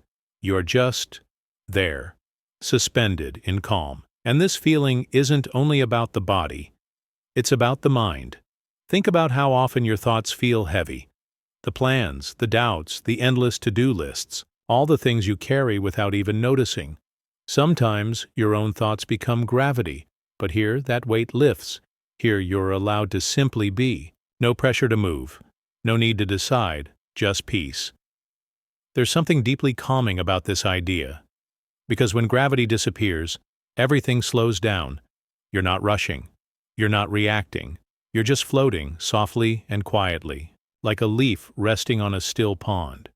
Your breath becomes lighter. Your muscles loosen. Even the space around you seems to stretch wider, giving you room to feel and think at your own pace. There's no resistance here, only flow. And maybe, for a moment, this space reminds you of a memory, a time when you felt free. Maybe it was a quiet morning when the world hadn't woken up yet, or a time when you looked at the sky and forgot your worries. Or maybe it's something you've never felt before, but always hoped you could. That sense of gentle release, of everything being okay, just as it is. That is the gift of the gravity void. This space also invites you to think differently. Without gravity, what rises? What thoughts come to the surface that usually stay buried? Maybe an idea you've been avoiding, a dream you've put off, or a truth that was too heavy to hold until now. In this weightless place, you don't have to carry anything. You can let thoughts float by, like clouds in the sky, without needing to chase them or hold on to them. You are safe here, free here, still here. Even the silence feels different in the gravity void. It's not empty, it's full of peace, full of quiet awareness. You may notice the sound of your breath, the rhythm of your heart, the softness of your own presence, and that's all you need. Nothing pulling, nothing pushing, just gentle now. A moment without weight, without pressure, without expectation. This space is not far away. It's not locked behind some door. It's right here, inside you, waiting to be remembered. You can visit it any time you need. When the world gets loud, when your thoughts get tangled, when your heart feels tired, just close your eyes, breathe in slowly, and imagine that all the weight is falling away. You don't have to fight it, just let it go. And let yourself rise, There's no rush here, no rules to follow. You can float as long as you need. Maybe you feel your shoulders relaxing, your mind quieting, your breath deepening. That's the feeling of weight lifting. Not just physical, but emotional, mental. All of it gently fading until you're just a presence, soft and whole, floating in a sea of calm. And as you drift in this space, you might begin to notice something else. A quiet strength. Not the kind that pushes or fights, but the kind that simply is. A strength that says, I don't have to carry it all. A strength that trusts the silence, trusts the stillness.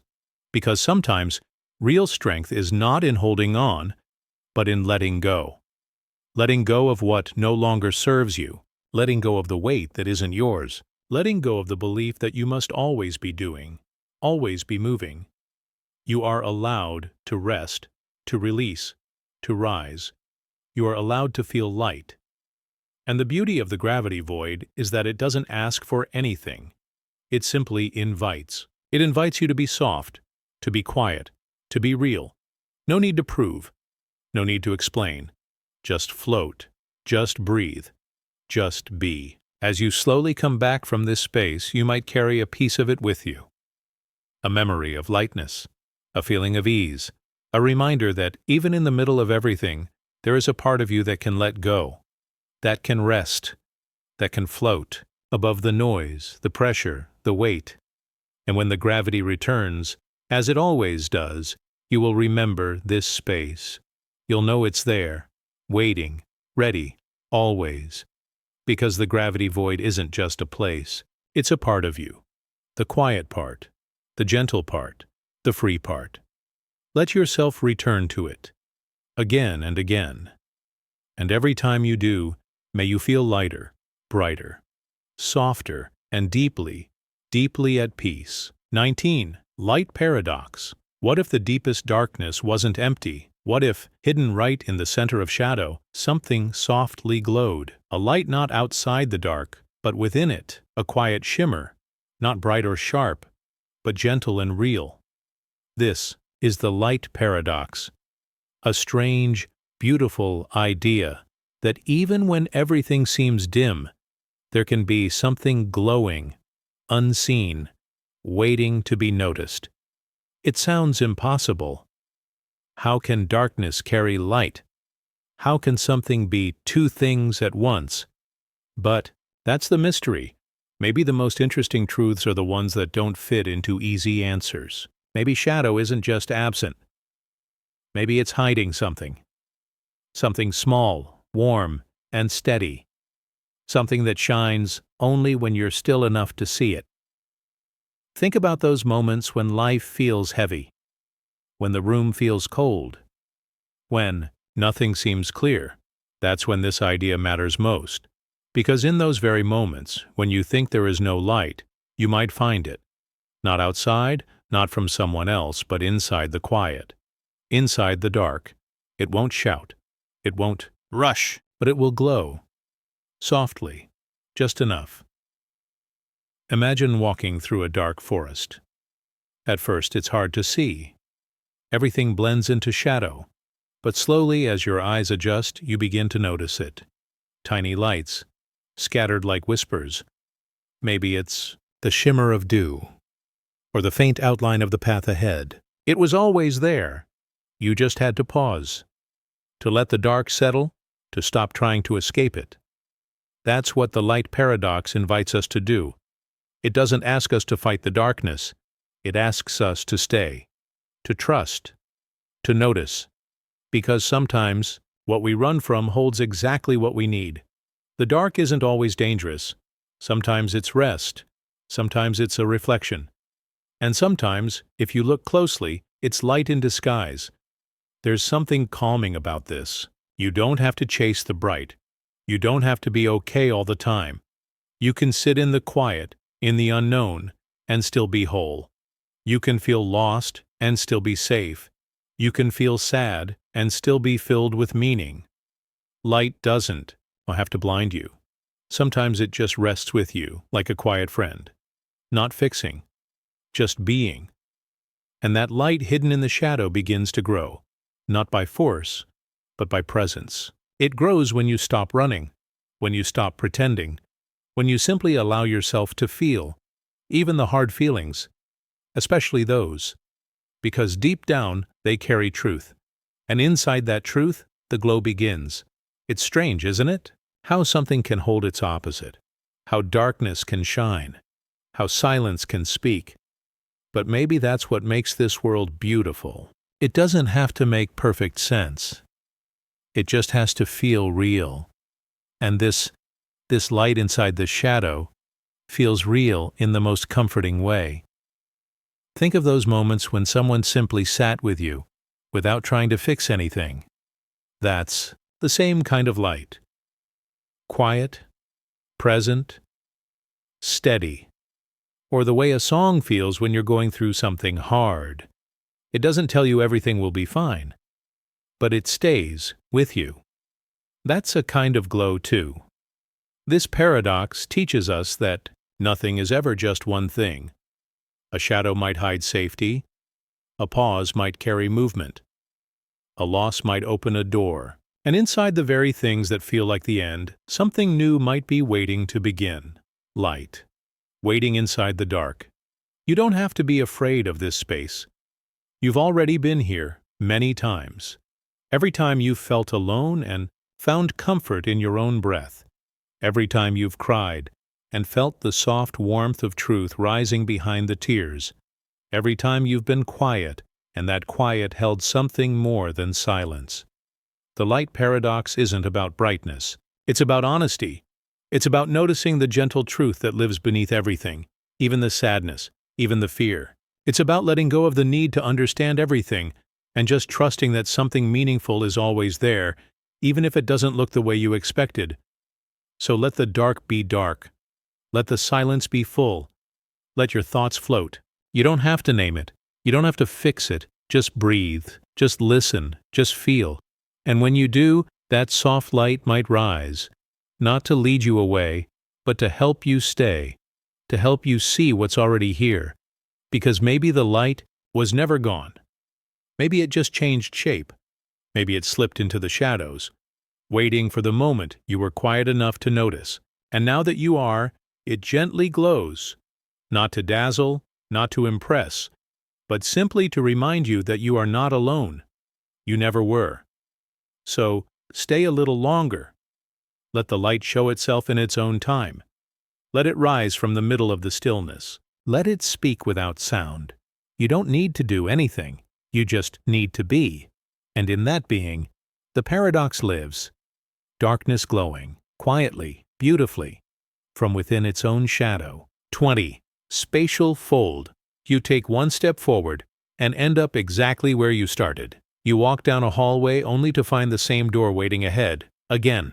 You turn a corner, but instead of moving to a new space, it feels like space has moved around you. It's not a dream. It's not a maze.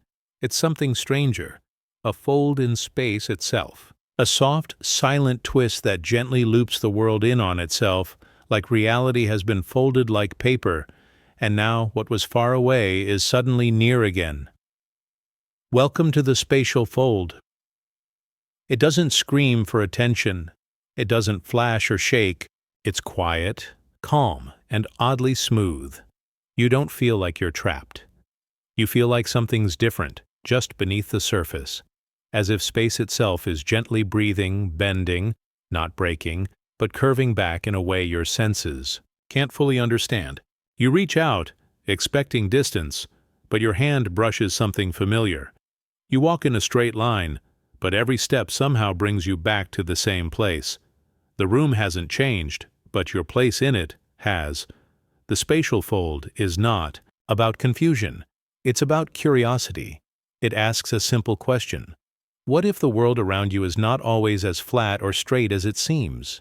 What if behind the walls, beneath the floor, above the ceiling, space bends, loops, folds quietly, like soft cloth?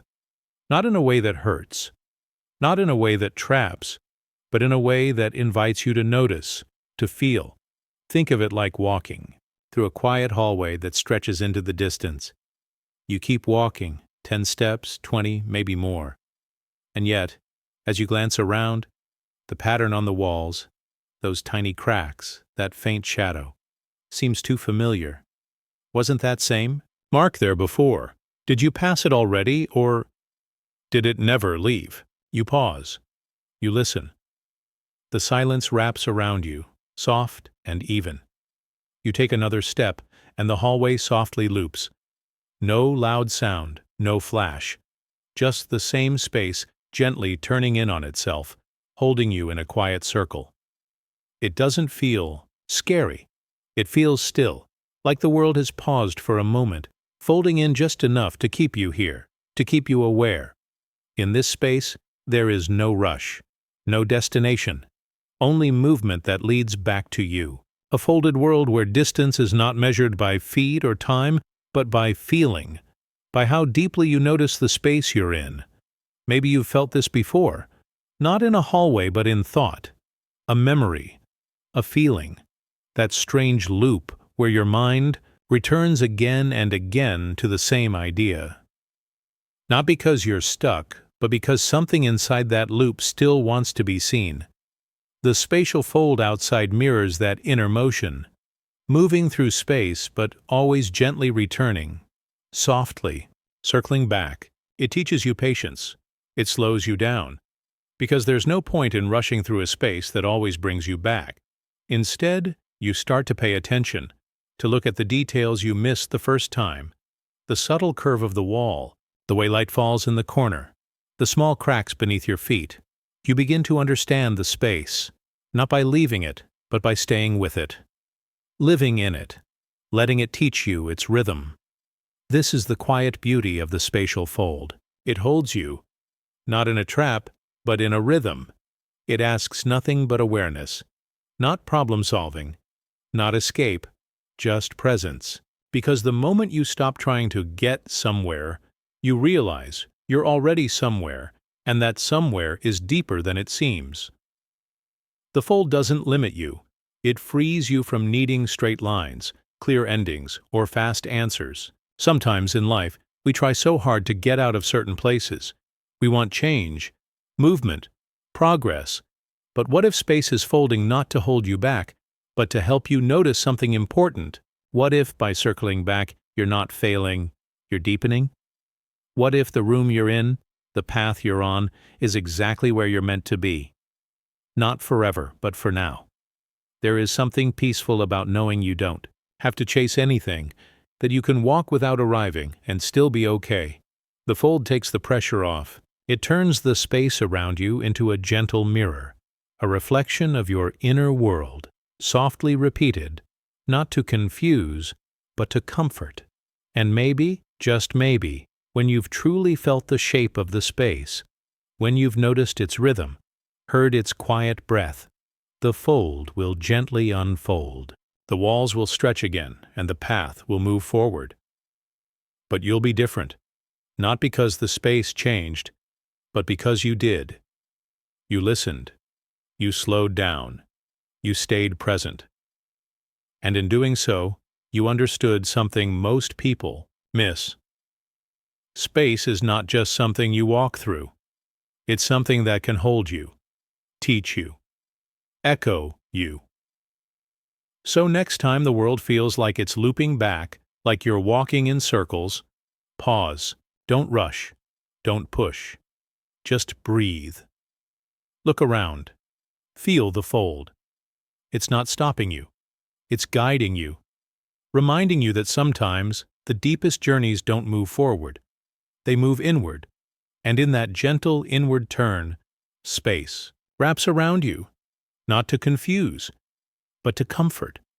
Quietly, softly, like a room that knows your name. 21. Echo conundrum. You ask a question and something answers, but the reply doesn't make sense. It's not loud. It's not even clear. It's just a soft whisper, coming back to you from some far-off place. And though it sounds like your own voice, the meaning feels different, almost like the words took a strange path before returning. They were yours, but now they aren't. That is the strange, quiet puzzle of the echo conundrum. Imagine standing in a quiet cave. You say something simple. Who am I? and your voice travels into space. It takes a moment, then it comes back. But instead of, "Who am I?" the reply sounds like, "I am who." Just a tiny shift, just enough to make you pause, to wonder, was that the same thing you said? Or, did the echo change it? Did it get lost on the way back? Or did the space around you reshape it before returning it? This is what makes the echo conundrum so strange and so fascinating. It's not just about sound. It's about meaning, about how sometimes when we send something out, whether it's a question, a hope, or even a quiet thought, it returns in a different form. It might sound similar, but it doesn't feel the same. It's been changed, twisted slightly, just enough to make you feel unsure. Just enough to make you wonder if the answer was ever really out there to begin with. There's something almost dreamlike about this. You speak, you listen, but you're not sure if what you hear is true. And the quieter the world becomes, the more these echoes speak. They don't shout, they whisper. Soft and slow, like the wind passing through trees, like a memory returning, not quite right, like a familiar song, played in reverse. And it's not just in caves or valleys. It happens in the mind, too. Sometimes you think something, and moments later the thought returns, but with a strange twist. "I can do this" becomes, "Can I do this?" A simple statement turns into a question, or a question turns into doubt. The same voice, the same words, but a different feeling. That's the echo conundrum in its quietest form, the way our own minds send thoughts around, only for them to return changed. It teaches us to listen more carefully, to pay attention not just to what we hear, but how we hear it. Because sometimes we mistake an echo for truth. Sometimes a false reply sounds just real enough that we believe it. We follow its voice, not realizing it was only a reflection. Something hollow bouncing back, not because it was right, but because we said it first. But that doesn't mean echoes are bad. In fact, they can be helpful. They give us a second chance to hear our own thoughts. They let us test our words in the open air. And when they come back twisted or unclear, they ask us to pause, to think again. Is this really what I meant? Is this the truth, or just a reflection of my fear? In this way, the echo becomes a quiet teacher, not giving direct answers, but offering clues. It doesn't tell you what to believe. It asks you to consider. If your own words can return with different meanings, how much more can the words of others shift and change? How often do we hear what we expect rather than what is true? The echo conundrum invites you into a softer kind of awareness, one where you don't rush to conclusions, one where you sit with the sound a little longer, let it settle, and then ask, what does this really mean? It's a slow process, but a powerful one, because in the stillness you start to see the difference between an answer and a reflection, between truth and the echo of your own voice. And maybe, just maybe, this is where growth begins. Not in the loud answers, but in the quiet confusion. Not in knowing everything, but in sitting with what doesn't quite make sense. The echo doesn't give you what you want. It gives you what you need: space. Space to think, space to feel, space to return to your own thoughts with more care. So next time you ask a question, whether out loud or in your mind, and the reply comes back soft, strange, or unclear, don't be discouraged. Don't rush to fix it. Let it echo. Let it repeat. Let it shift. That twist, that turn, that tiny difference, that is where the real message might be hiding. Not in the sound, but in the silence around it. Not in the answer, but in your response to the echo. Because sometimes it's not about getting the perfect reply. Sometimes it's about learning to hear your own voice through the layers of noise, memory, and reflection. And in doing so, you come closer to understanding, not just the question, but yourself. In the end, the echo conundrum isn't a problem to solve. It's an experience to notice, a soft puzzle made of sound and silence, a quiet reminder that not everything clear is true, and not everything true is clear. But if you keep listening, really listening, You just might hear what's been waiting beneath the echo all along. 22. Boundary blur. Have you ever tried to trace a line in the sand, only to have the wind or waves slowly erase it? One moment it's there, clear and certain. The next it's fading, slipping away, like it never existed. This is what it feels like when boundaries begin to blur. Not just physical ones, but mental, emotional, and even the invisible lines we draw to make sense of the world. When those lines vanish just as we reach for them, something deep inside us pauses. We feel unsure, even a little lost. But maybe that's where something new begins. There are moments in life when things we thought were separate start to mix. It might be the line between night and day, where the sky turns soft and blue and you can't tell if it's still dark or already light. Or the space between being awake and dreaming, those few seconds when you're not quite sure if the world around you is real or imagined. These moments feel strange but also peaceful, like standing in the middle of something soft and endless. The idea of blurred boundaries isn't always about confusion.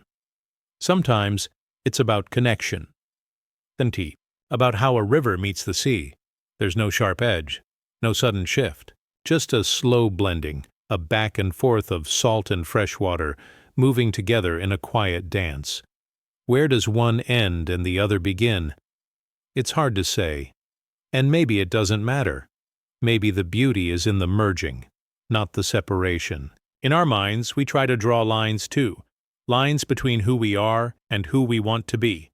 Between right and wrong, between what's inside us and what's outside. But when we look closely, those lines can start to fade. Is a feeling something we own or something that passes through? Is a memory a fact or just the way our heart remembers it? We want neat answers, but life isn't always neat. And the more we try to hold on, the more those lines slip through our fingers. There's a gentle kind of freedom in this. When the edges fade, so do the walls. Suddenly it's okay not to have everything labeled and sorted. It's okay not to know exactly where one thought ends and another begins. You don't have to choose between logic and emotion, between strength and softness. You can be both. You can be more. Because when boundaries blur, what's left is openness, space to feel, to explore, to just be. This can be unsettling at first. We're taught to keep things separate, to make clear rules and follow them, but not everything fits in a box. Not every moment can be explained, and when we allow things to blend a little, we might start to see parts of ourselves we didn't know were there. A calm strength, a quiet courage, a deeper connection to the world and the people in it. Think of someone standing between two mirrors, watching their reflection go on forever. It's not just one face they see, but many, each one a little different, each one fading softly into the next. That's how we are too. Not just one thing, not just one version. We are layers, reflections, a mix of everything we've been and everything we're becoming. And when we stop trying to define every line, we start to see the full picture. In the quiet moments, when we're not trying to control or explain, this sense of blurred boundaries can feel like peace, like floating in warm water, carried by something we don't fully understand, but somehow trust. We don't have to force things. We just breathe, and notice, and allow. And in that soft space, something gentle unfolds. Not a sharp answer, but a feeling, a knowing without words. So maybe the question isn't, where is the line, but what happens when there is none? Maybe the lesson isn't in finding the edges, but in learning to live without them, to move with the flow, to listen to what's underneath, to let the world be a little softer, a little wider. And in that space we might discover something even more real than the lines we once drew. Because when the boundaries blur, we find the in-between. And sometimes that's exactly where we're meant to be. 23. Opposite merge. What happens when two things that seem completely different come together? Imagine the warmth of a summer day blending with the cold of a winter evening, or the stillness of the ocean meeting the energy of a storm. It feels strange, doesn't it? Two worlds colliding in a way that seems impossible, But in that moment of blending, something unique happens. A strange truth emerges, one that might change how we see everything. We are often taught that opposites cannot exist together. Light and dark, day and night, right and wrong. These ideas are so deeply ingrained in our thinking that we forget they are just one side of the coin. We forget that sometimes the edges of opposites don't just meet, they merge. And in that merging, something new and unexpected is born. It's like watching two completely different pieces of music come together to create a harmony that neither could make on its own. Think about the way we view emotions. We often separate happiness from sadness, joy from grief. But if we look closely, we see that the two aren't as far apart as we think. In moments of deep sorrow, there can be a strange kind of peace. In the middle of joy, there can be a quiet sadness, an understanding that things won't always stay the same. These emotions, when they meet, don't cancel each other out. They form a new, richer feeling, a blend of experiences that make us more whole, more human. Life itself is full of opposite merges. The beginning of something often comes with the end of something else.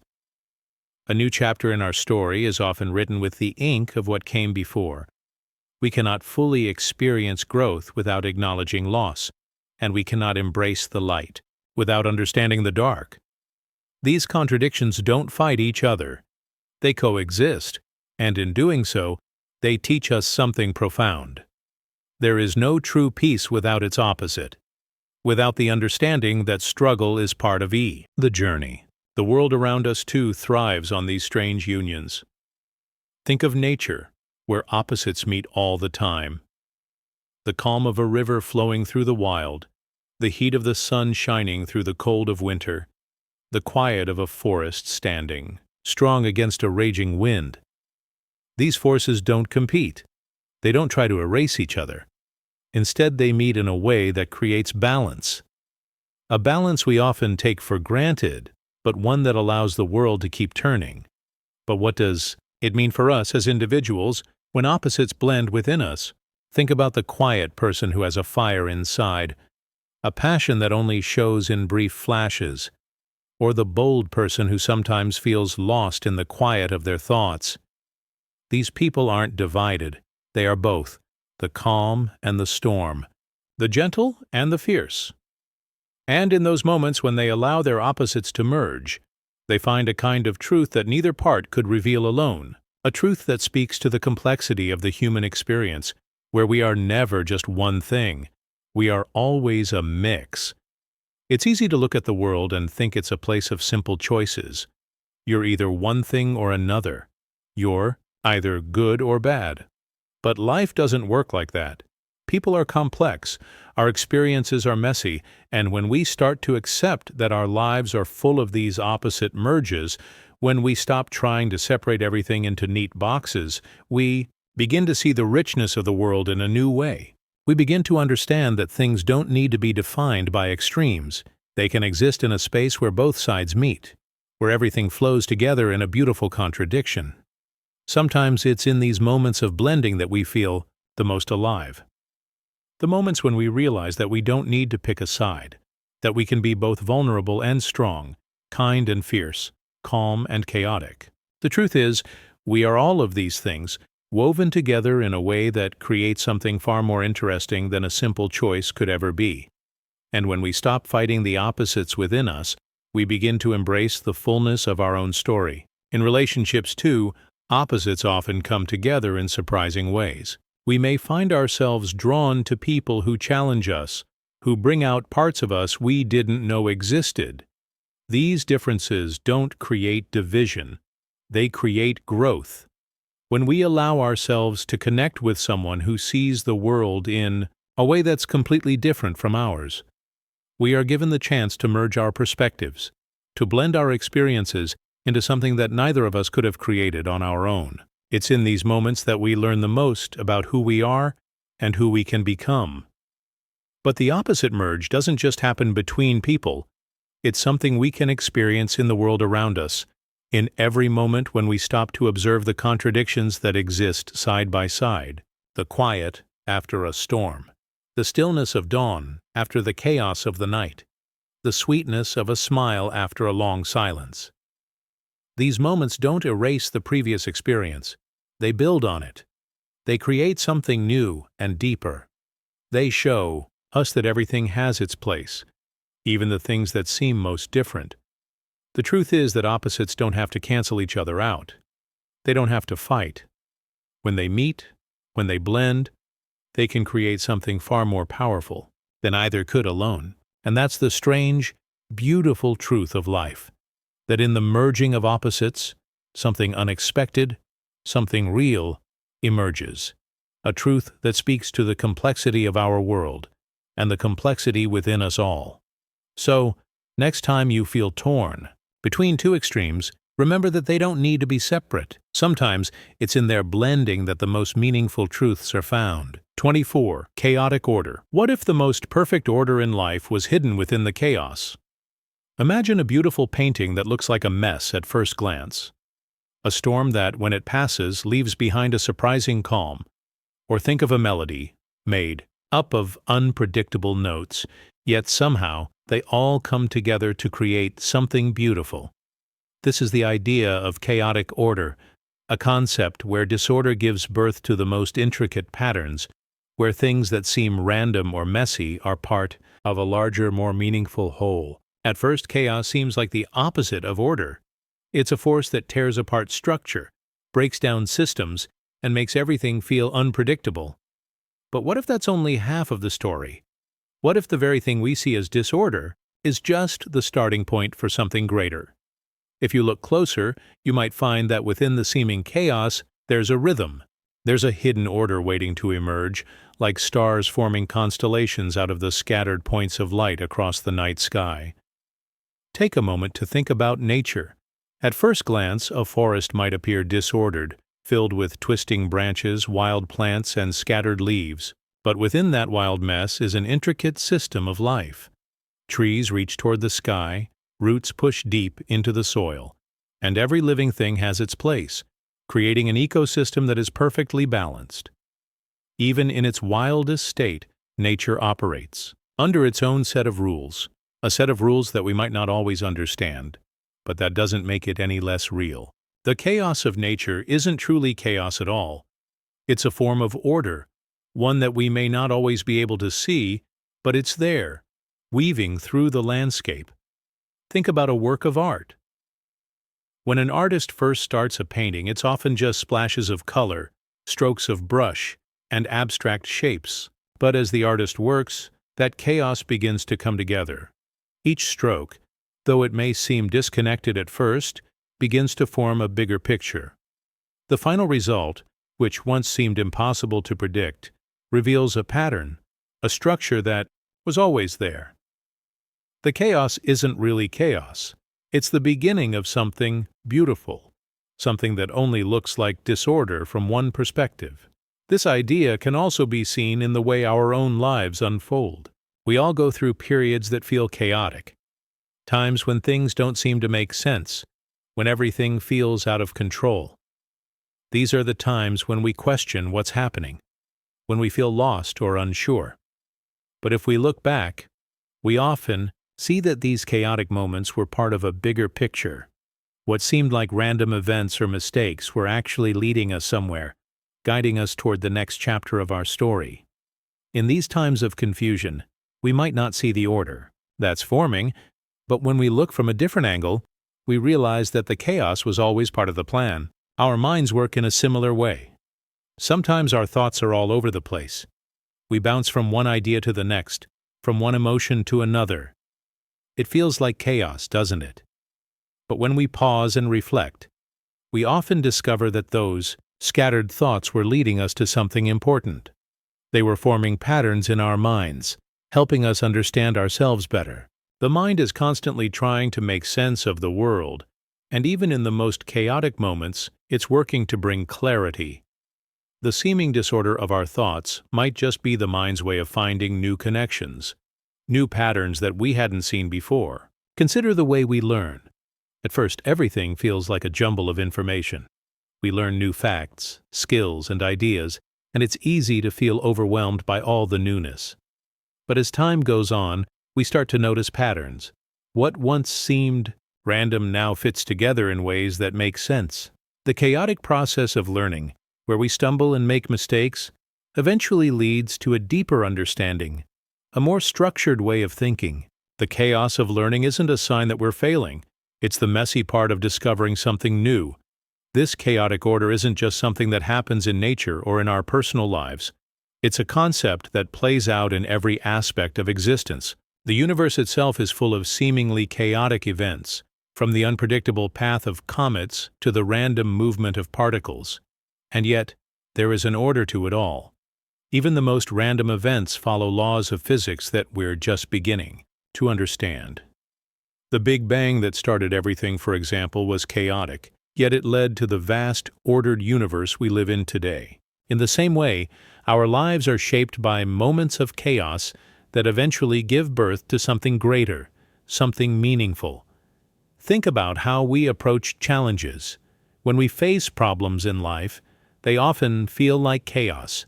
Everything seems out of place, and we struggle to find answers. But just like in art, nature, or learning, this chaos eventually gives rise to solutions. The messiness of problem-solving forces us to think creatively, to look at things from different angles, and eventually we uncover a new way forward. It's in the process of navigating chaos that we discover clarity, and that clarity forms the foundation for future success. This idea of chaotic order can also be applied to the way we interact with each other. Relationships, for instance, can be full of ups and downs. There are moments of connection and there are moments of tension. At times, it feels like the relationship is falling apart, but with time, we often see that these moments were shaping the relationship in ways we couldn't see in the moment. Like the chaos of a storm, the turbulence in relationships can clear the air, revealing a stronger bond. The unpredictability of life forces us to adapt, to change, and to grow. And in that growth, we find order. When we embrace the concept of chaotic order, we begin to see the beauty in life's unpredictability. We stop resisting the chaos, and instead, we allow it to shape us. We see the patterns that emerge from what once seemed like randomness. We understand that the messy moments are part of a bigger picture, and that in their unfolding, they reveal something more meaningful than we could have imagined. The chaos isn't something to fear. It's a powerful force that creates the most beautiful order, one that we may not always understand in the moment, but one that, with time, reveals its true purpose. 25. Digital dream. What if our reality, the world we know so well, is actually just a series of codes, endlessly looping and shifting? Picture this: a life where what you experience and what you know starts to blur. The world around you feels Like it's not entirely real, as if the lines between what's digital and what's tangible are merging in ways you can't quite explain. It's like waking up from a dream, but the dream never quite fades. Instead, it lingers, shaping everything. You see, everything you feel, and making you question if it's real at all. The idea of a digital dream isn't as strange as it sounds. Our world, in many ways, is already deeply intertwined with technology. Our daily lives are governed by screens, by the invisible flow of data that connects us to everything around us. We interact with people, ideas, and experiences through these digital interfaces, each click and swipe creating new layers of reality. In a sense, we're already living in a world where the boundaries between the digital and the real are becoming harder to distinguish. The more we immerse ourselves in this world, the more it feels like our consciousness itself is blending with the codes that define it. Imagine a moment when you're staring at your phone or computer screen and something about the image before you doesn't feel quite right. Maybe the picture freezes for a moment, or the text shifts just slightly before snapping back into place. It's a glitch, a tiny disruption in the flow of information. But in that brief instant, you feel something deeper, like a crack in the very fabric of reality. Is it the technology malfunctioning, or is it something else? Is this moment revealing a glimpse into something more complex, something hidden beneath the surface? As we become more reliant on technology, we start to notice these glitches more often. It's as if the digital world we've built is starting to leak into the real one. A strange sense of disconnection can arise, like watching the world through a veil. Your interactions with others might feel less personal, more distant, even though you're connected in ways you've never been before. The feeling of reality glitching becomes more pronounced, as though you're walking through a dream that's not entirely your own, a world that seems both familiar and strange at the same time. You start to wonder, is this real? Or is it all just a reflection of something else? The more we dive into the digital world, the more we allow it to shape our experiences, our emotions, and our perceptions. Social media, video games, virtual environments. These spaces are designed to feel immersive, to make us believe we're part of something bigger. But what happens when those boundaries start to blur? What happens when the dreamlike quality of the digital world begins to bleed into our waking life? The line between reality and illusion becomes increasingly difficult to define. The digital world we've created is so intricate, so vast, that it feels like it has a life of its own. And yet it's all just code, lines of text, binary numbers, and algorithms. These simple components are what make up everything we interact with, from the games we play to the messages we send. But they're more than just lines of code. They've become a part of our consciousness, shaping our thoughts, our ideas, and our very sense of reality. Think about the way we interact with digital content. We scroll through endless feeds of information, absorbing ideas and images that are shaped by algorithms. Our choices are influenced by what we see online, by what we're exposed to in this virtual space. The world we experience online is carefully curated, designed to pull us deeper into the digital realm. It feels like we're in control, choosing what we see and what we don't. But in reality, we're being shaped by the very system we think we're controlling. It's like a dream where you can't quite tell if you're the dreamer or the dream itself. In a sense, the digital world has become a mirror, reflecting our thoughts, desires, and fears. But it's a distorted mirror, one that doesn't always show us who we truly are. Instead, it creates a version of reality that's influenced by the codes and systems that govern it.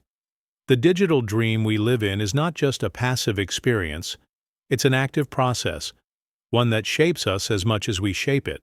It's a feedback loop, where we influence the world we see online.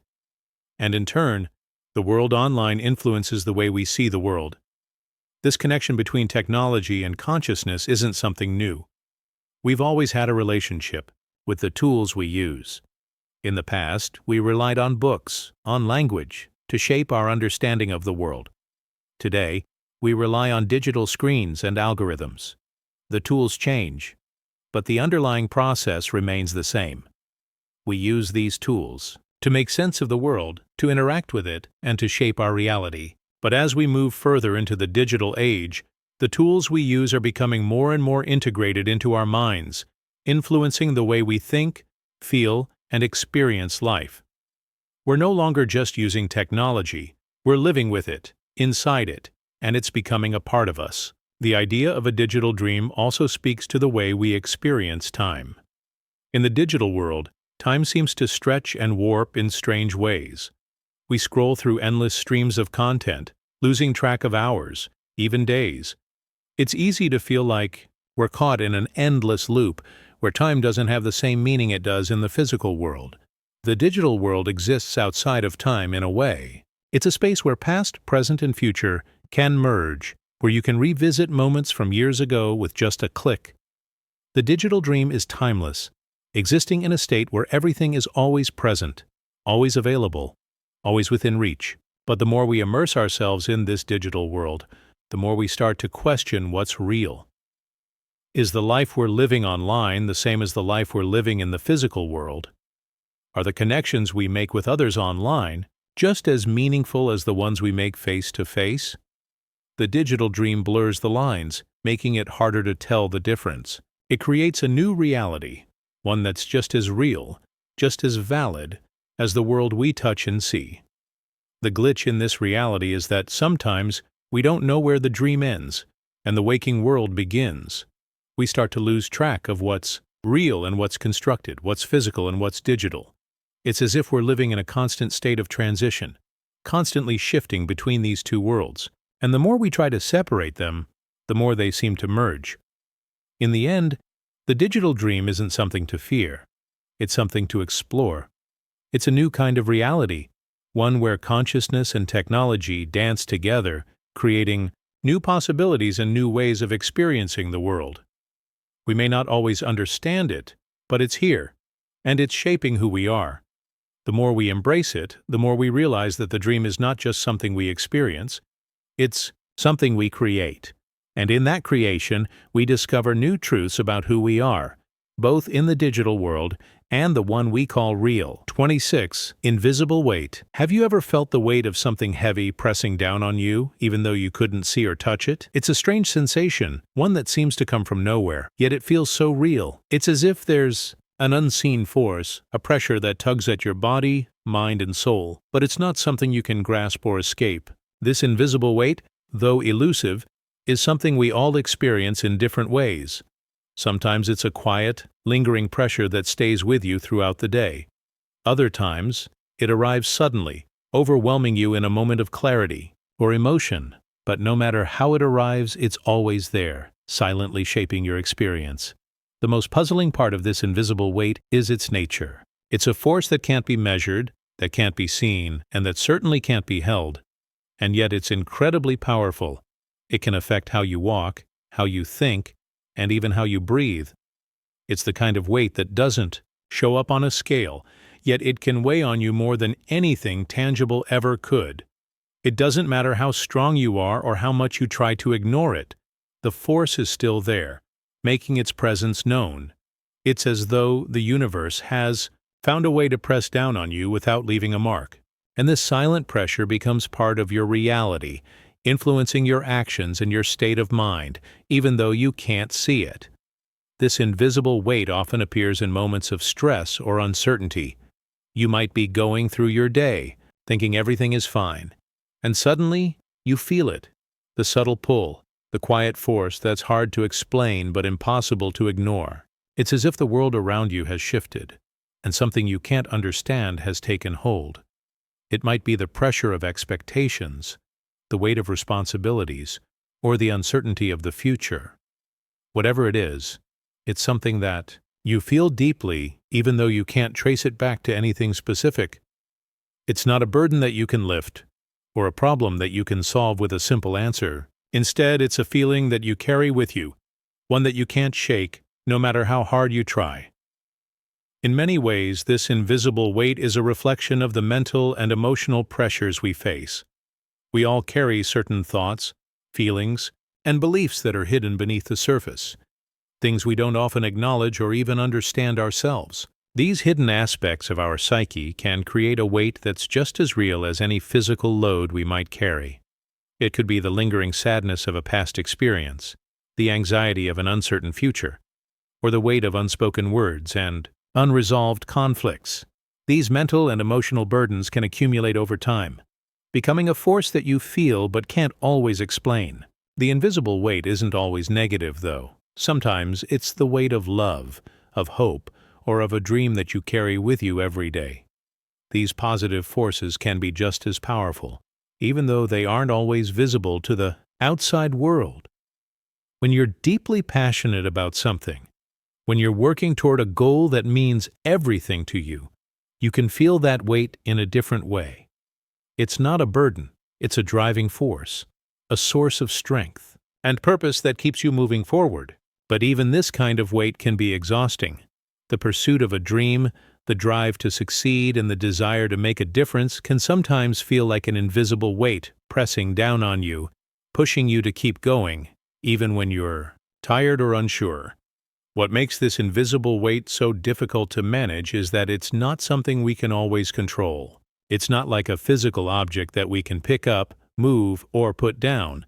It doesn't have a clear form, and it doesn't follow predictable patterns. One moment you might feel light and free, and the next you're weighed down by an unseen force that feels like it's slowly draining you. The more you try to understand it, the more elusive it becomes.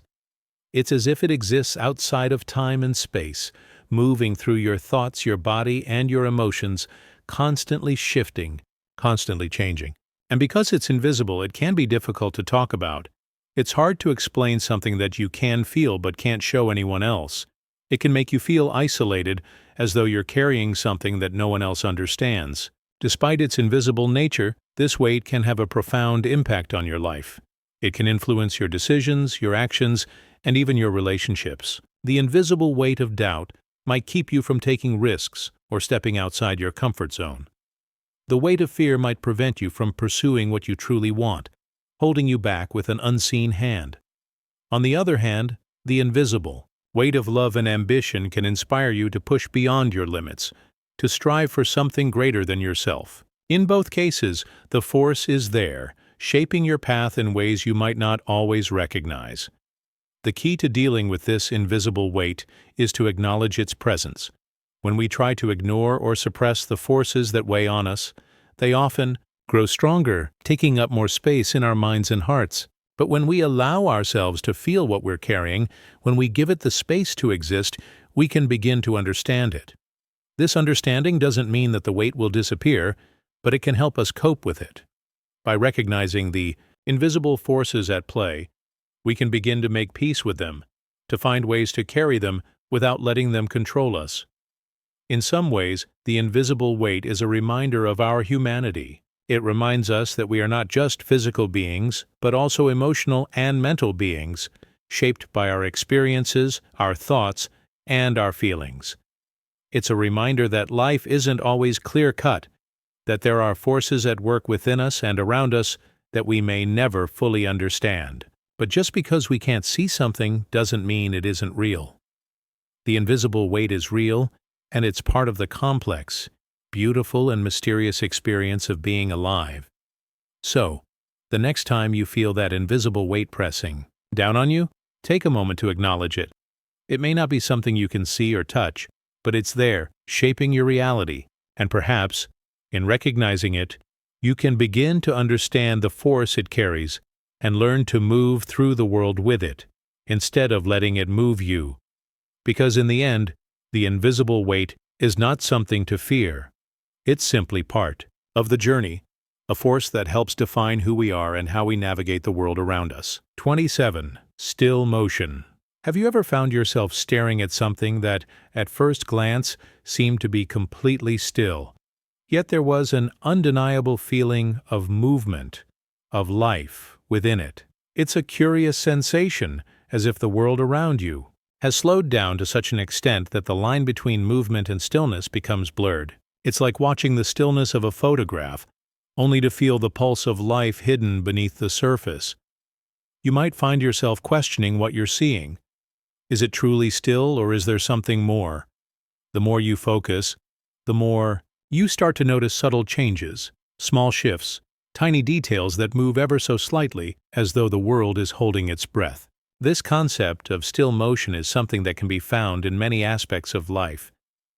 It's in the way a leaf hangs in the air, trembling on the edge of a branch, as though caught in a delicate balance between falling and staying.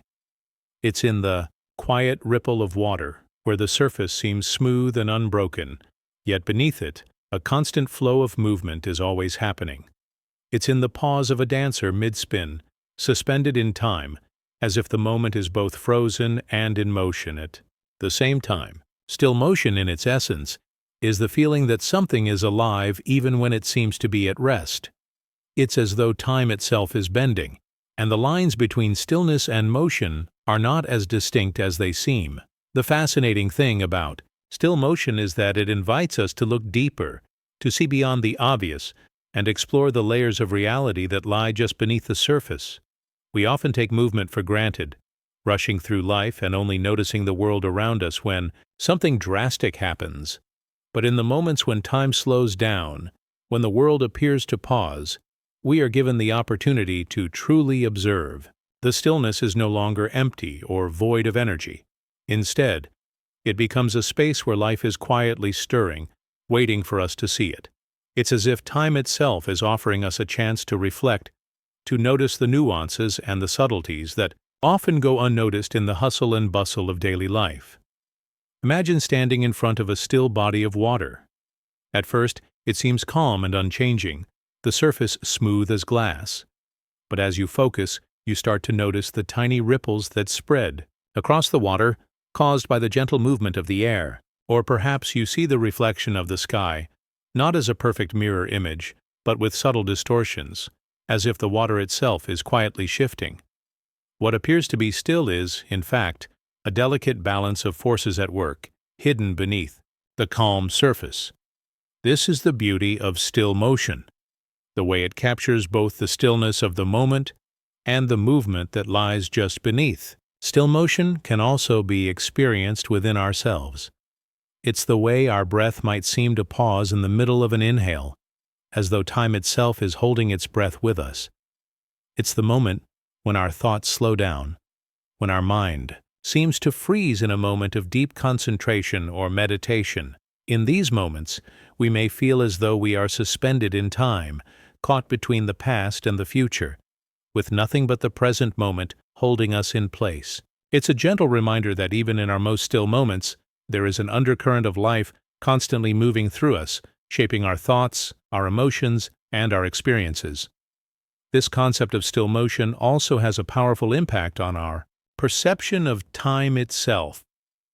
In our fast-paced world, time often feels like it's slipping away, rushing forward at an uncontrollable pace. But when we experience motion, we are reminded that time is not a constant, unchanging force. It can slow down, it can stretch, and it can even stand still. This slowing of time can happen when we are deeply present, when we allow ourselves to be fully immersed in a moment, letting go of all the distractions and noise around us. In these moments, time seems to pause, and we become acutely aware of the world around us, of the beauty in the smallest details, and of the quiet rhythm of life itself. Still, motion invites us to embrace the paradox of life. We are constantly moving, constantly changing, yet there are moments when everything feels still. In those moments of stillness, we can find clarity, peace, and a deep connection to the present. These are the moments that often hold the most power, not because of the outward action, but because of the way they invite us to experience life in a deeper, more meaningful way. When we embrace the stillness, we open ourselves to the quiet movement of life, allowing ourselves to be moved by the invisible forces that shape our existence. In the world around us, still motion is present in many forms. It's in the way the seasons change, slowly and imperceptibly, until one day you realize that the world has shifted. It's in the way the stars seem to stand still in the night sky, even though we know they are constantly in motion. It's in the quiet passing of time, the moments we often overlook, that carry with them a quiet yet powerful sense of life. At times we may find that still motion is a reflection of our inner state. When we feel calm, centered, and at peace, the world around us seems to slow down. Time feels like it has stretched, and we are able to see things more clearly. On the other hand, when we feel restless or anxious, the world feels like it's moving too fast, and we find it difficult to slow down or find that sense of stillness. The key is in recognizing that both stillness and motion are part of the same rhythm of life, and that by embracing both we can find balance. Still motion is a reminder that everything in life is connected, and that even in the stillest moments there is movement, there is life, and there is change. It encourages us to pause, to take a step back, and to reflect on the beauty and complexity of the world around us. It shows us that sometimes the most profound moments in life are those that are not filled with constant motion, but rather with a quiet, still energy that holds everything in place, just long enough for us to notice. In those moments, we find that time is not something we race against, but something we can learn to live with, in harmony with the world around us. 28. Fractal reality. Have you ever looked at a pattern, something simple, yet found yourself lost in its endless complexity? It's as though the world you're seeing is repeating itself, but each time it does, it's never quite the same. It's as if you're looking at a mirror that reflects not only what's in front of it, but also the infinite versions of itself, all layered upon one another. This is the concept of fractal reality, where the world unfolds in smaller and smaller versions of itself, over and over, creating a never-ending loop of repeating details. Imagine staring at the intricate branches of a tree, each branch splitting into smaller and smaller branches, and those again into even smaller ones, each repeating the same pattern as the one before. The deeper you look, the more layers you discover, and it feels as though you could keep going forever, uncovering endless variations of the same structure. Fractal reality can be found everywhere if you take the time to notice it. The way the leaves on a tree spread out, each one mimicking the shape of the larger branches, the swirling patterns of a storm, or the way a mountain range looks, stretching out in waves. Even the way we interact with the world around us can reflect this fractal pattern, repeating behaviors, repeating cycles, repeating emotions. It's as though we are living within a world of endless recursion, where every part of our experience, no matter how small, is a reflection of something much larger, something far beyond what we can fully comprehend. At first glance, the idea of fractal reality might seem like a complicated theory, but it's much simpler than it appears. It's about seeing the connections, noticing the patterns, and realizing that everything around us is part of a larger whole. Whether it's the structure of a tree, the flow of a river, or the way we see the same events playing out in our lives, the world is full of endless detail that repeats itself in ways we may not always notice. This repetition, however, isn't exactly the same each time. It's always shifting, always evolving, revealing new nuances and intricacies with every cycle. Fractals have a unique ability to reflect the balance between order and chaos. On the surface, they may seem chaotic, random, and without clear meaning. But when you look closer, there is a deeper order to them. Each repeating detail contributes to the larger pattern, and every small shift helps to build the bigger picture.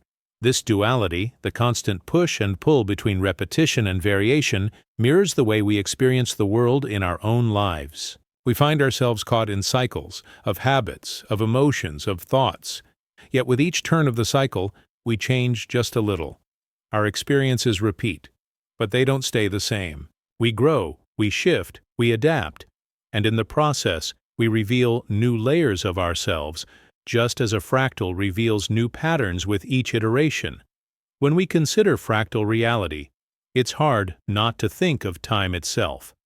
Time is often viewed as linear, as something that moves forward, never repeating. But when we look more closely, we realize that time, too, is a fractal. Moments repeat in small ways.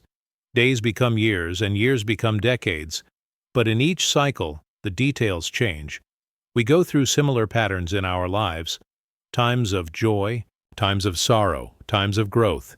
Yet each experience, though it may seem like a repeat, is filled with new layers. The people we meet, the places we go, the lessons we learn, all of these are part of the fractal nature of our existence. We move forward, but we also loop back to similar experiences, each time from a slightly different perspective. Think about the simple act of breathing. With each breath, the air enters and leaves our lungs, creating a cycle that seems endless. And yet each breath is a moment in time, a unique event that happens over and over again, but never exactly the same. It's as though the act of breathing is its own fractal, constantly repeating but never quite identical, always shifting with the rhythm of life. In this way, even the smallest action we take becomes part of a larger, infinite pattern that is constantly unfolding. In our minds, fractal reality is mirrored in the way our thoughts evolve. Our thoughts, like fractals, follow patterns. They circle back to familiar ideas, memories, or fears, repeating but never quite the same.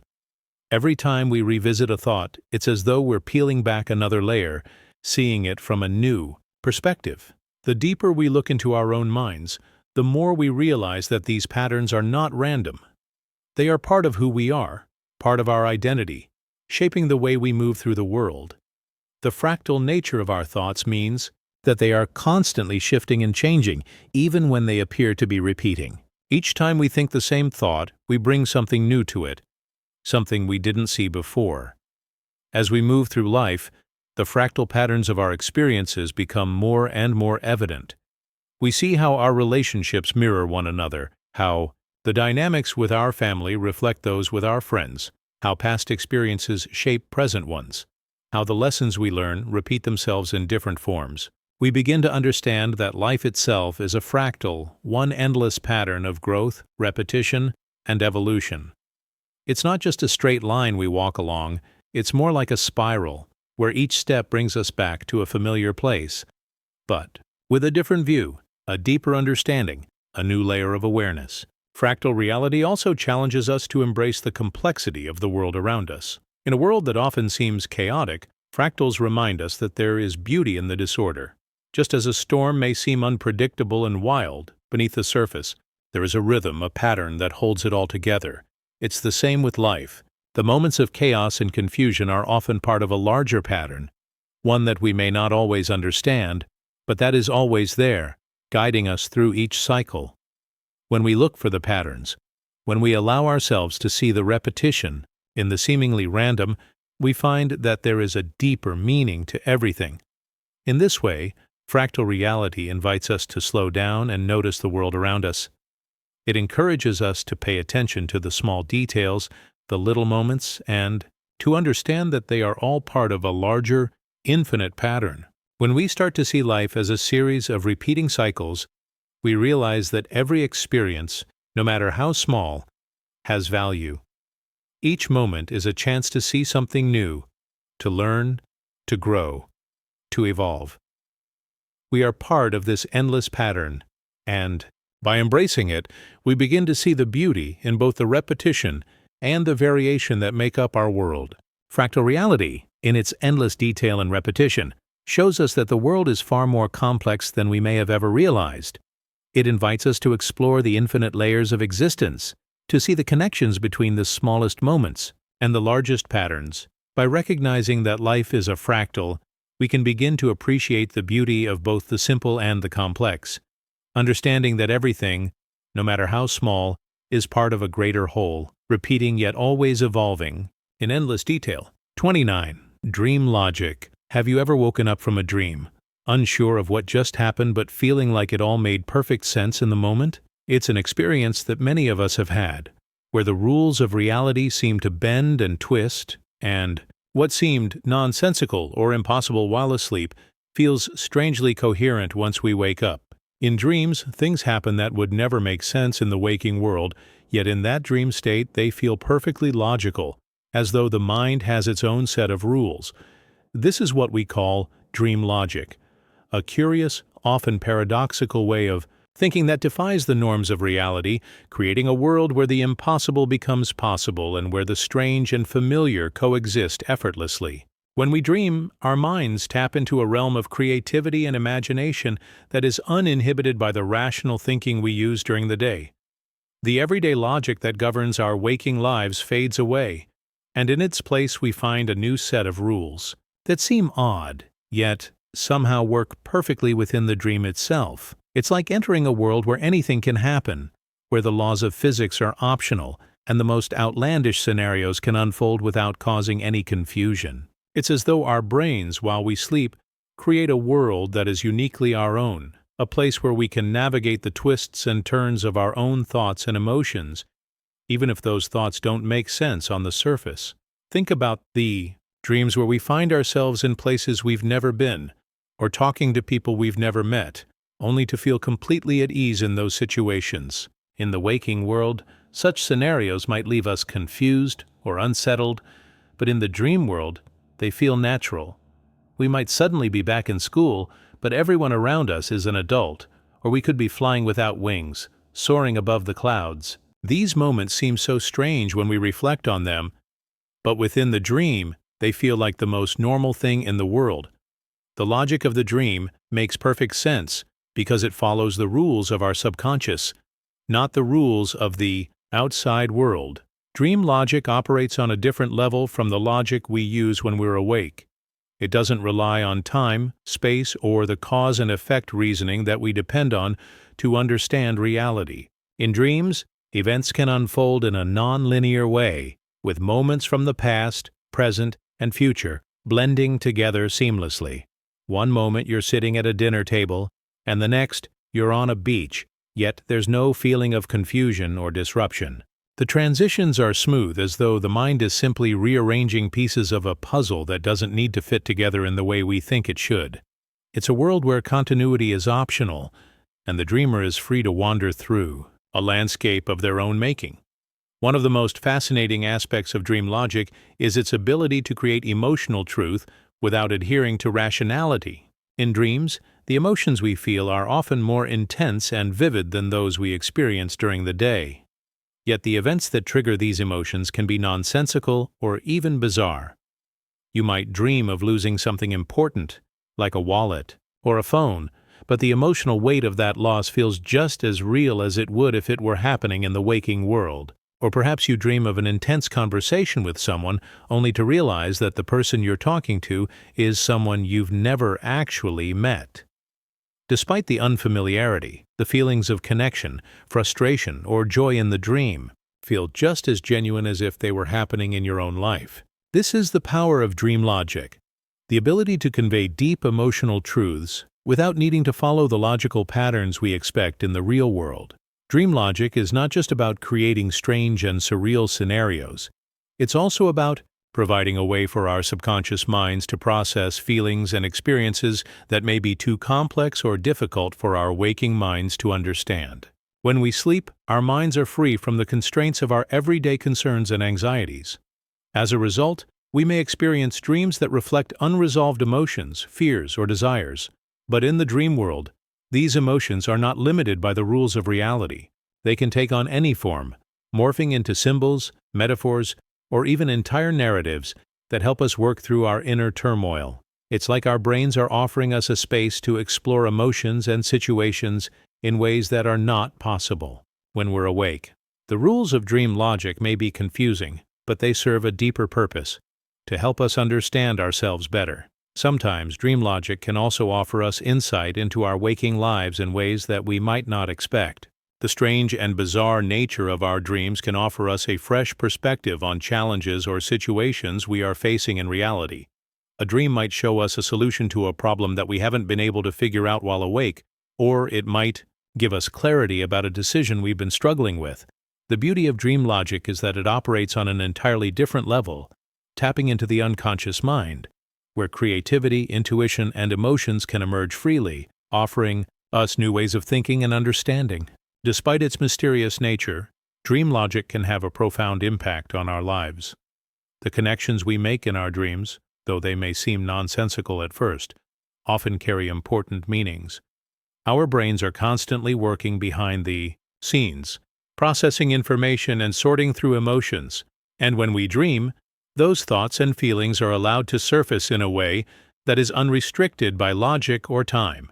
This is why many people find that their dreams are full of insight, offering them wisdom, answers, or simply the chance to explore different sides of themselves that they may not be aware of in their waking life. Perhaps one of the most captivating aspects of dream logic is its unpredictability. There's a sense of wonder and intrigue that comes with entering a dream world where anything is possible, where reality is malleable, and where we can let go of all the limitations of our conscious mind.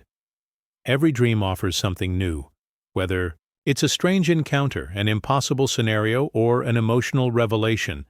In the world of dream logic, there are no rules, no boundaries, only endless possibilities for exploration and discovery. In many ways, dream logic reflects the way our minds work in the real world, constantly processing and making sense of the chaos and complexity of our experiences. When we sleep, our subconscious takes over, offering us a glimpse into a world where the usual rules don't apply. And even though it can be confusing at times, this world is incredibly rich with meaning, emotion, and insight. Dream logic is a reminder that sometimes the strangest things can offer the deepest truths, and that in the realm of the unconscious there are no limits to what can be understood or discovered. In the end, dream logic is a beautiful paradox. It creates a space where everything seems to make sense, even when it doesn't, and where the rules of reality are suspended, allowing us to explore the farthest reaches of our imagination. It's a world where we are free to experience life in its most creative, unfiltered form, and where the nonsensical can often reveal the most profound truths. 30. Sleep paradox. There's something deeply mysterious about sleep. We spend roughly a third of our lives doing it, yet despite its constant presence, we never truly understand it. Each night, we enter a world where our bodies rest, but our minds remain active, drifting in and out of dreams that sometimes feel more real than the waking hours. Sleep is meant to be a time for our bodies to recover, to recharge, to rest. But as we slip into slumber, we often find ourselves facing more questions than answers. What happens during those hours when we are unaware? Why do we wake up feeling like we've traveled to a distant place in our minds without ever leaving the bed?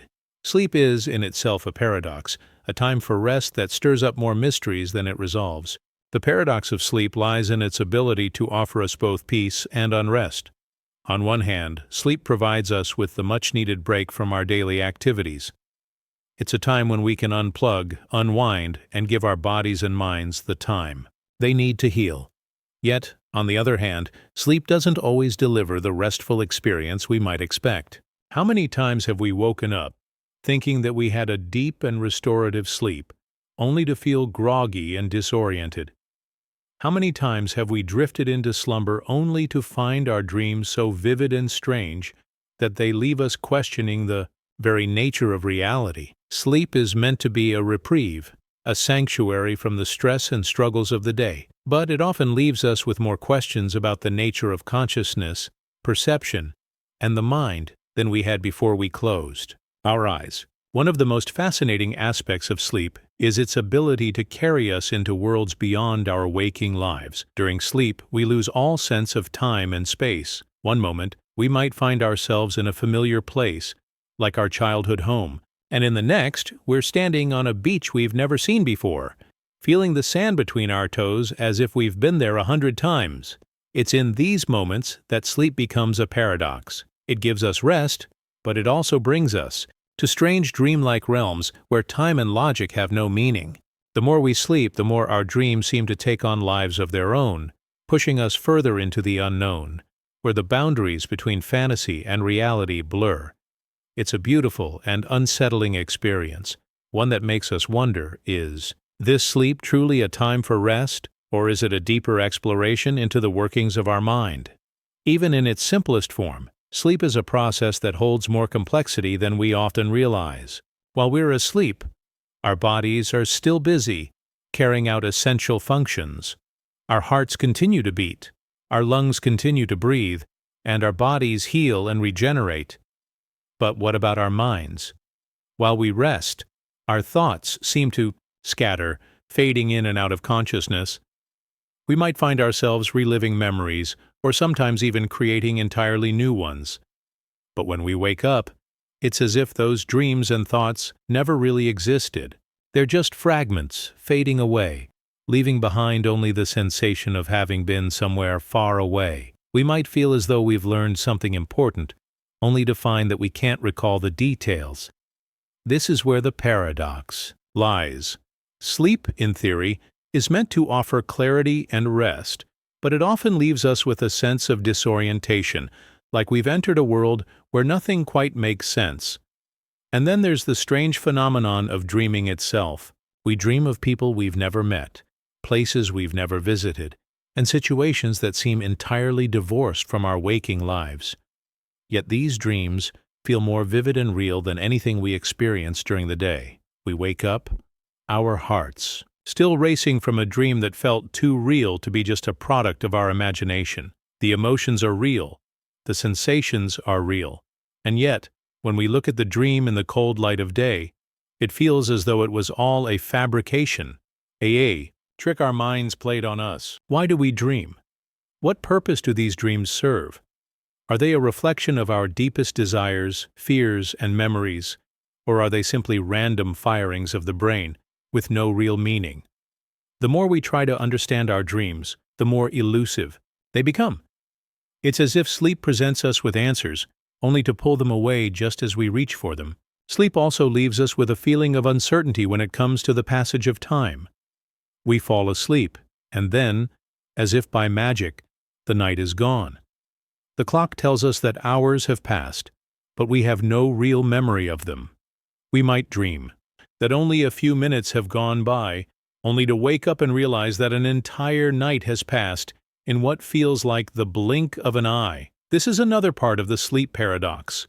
Time seems to both stand still and race ahead, and we have no way of grasping it. When we sleep, we become disconnected from the linear progression of time. The boundaries of our waking hours fade away, leaving us in a state where everything feels suspended. But upon waking, the reality of time rushes back in, reminding us of the limited hours we have in each day, leaving us to wonder if we truly made the most of our time, or if we've just wasted it in the fog of unconsciousness. Even more intriguing is the fact that sleep doesn't always bring rest. Many of us lie down, close our eyes, and expect to drift peacefully into slumber, only to find ourselves tossing and turning, our minds racing with thoughts that won't quiet down. We might find ourselves unable to sleep or waking up multiple times during the night, feeling as though we haven't rested at all. This is another paradox. Sleep, the very thing we rely on for recovery and relaxation, sometimes fails to provide the relief we so desperately need. Instead of feeling refreshed and rejuvenated, we wake up more exhausted than we were before we fell asleep, questioning what went wrong and why our bodies can't seem to do the one thing they're supposed to do: rest. And yet, despite all the questions that sleep raises, we continue to return to it night after night, seeking rest, seeking answers, and yet finding only more mysteries. Sleep is an essential part of our existence, a natural process that our bodies require, but it is also a paradox that leaves us with more questions than answers. It's a reminder that there is still so much we don't know about the way our minds and bodies work.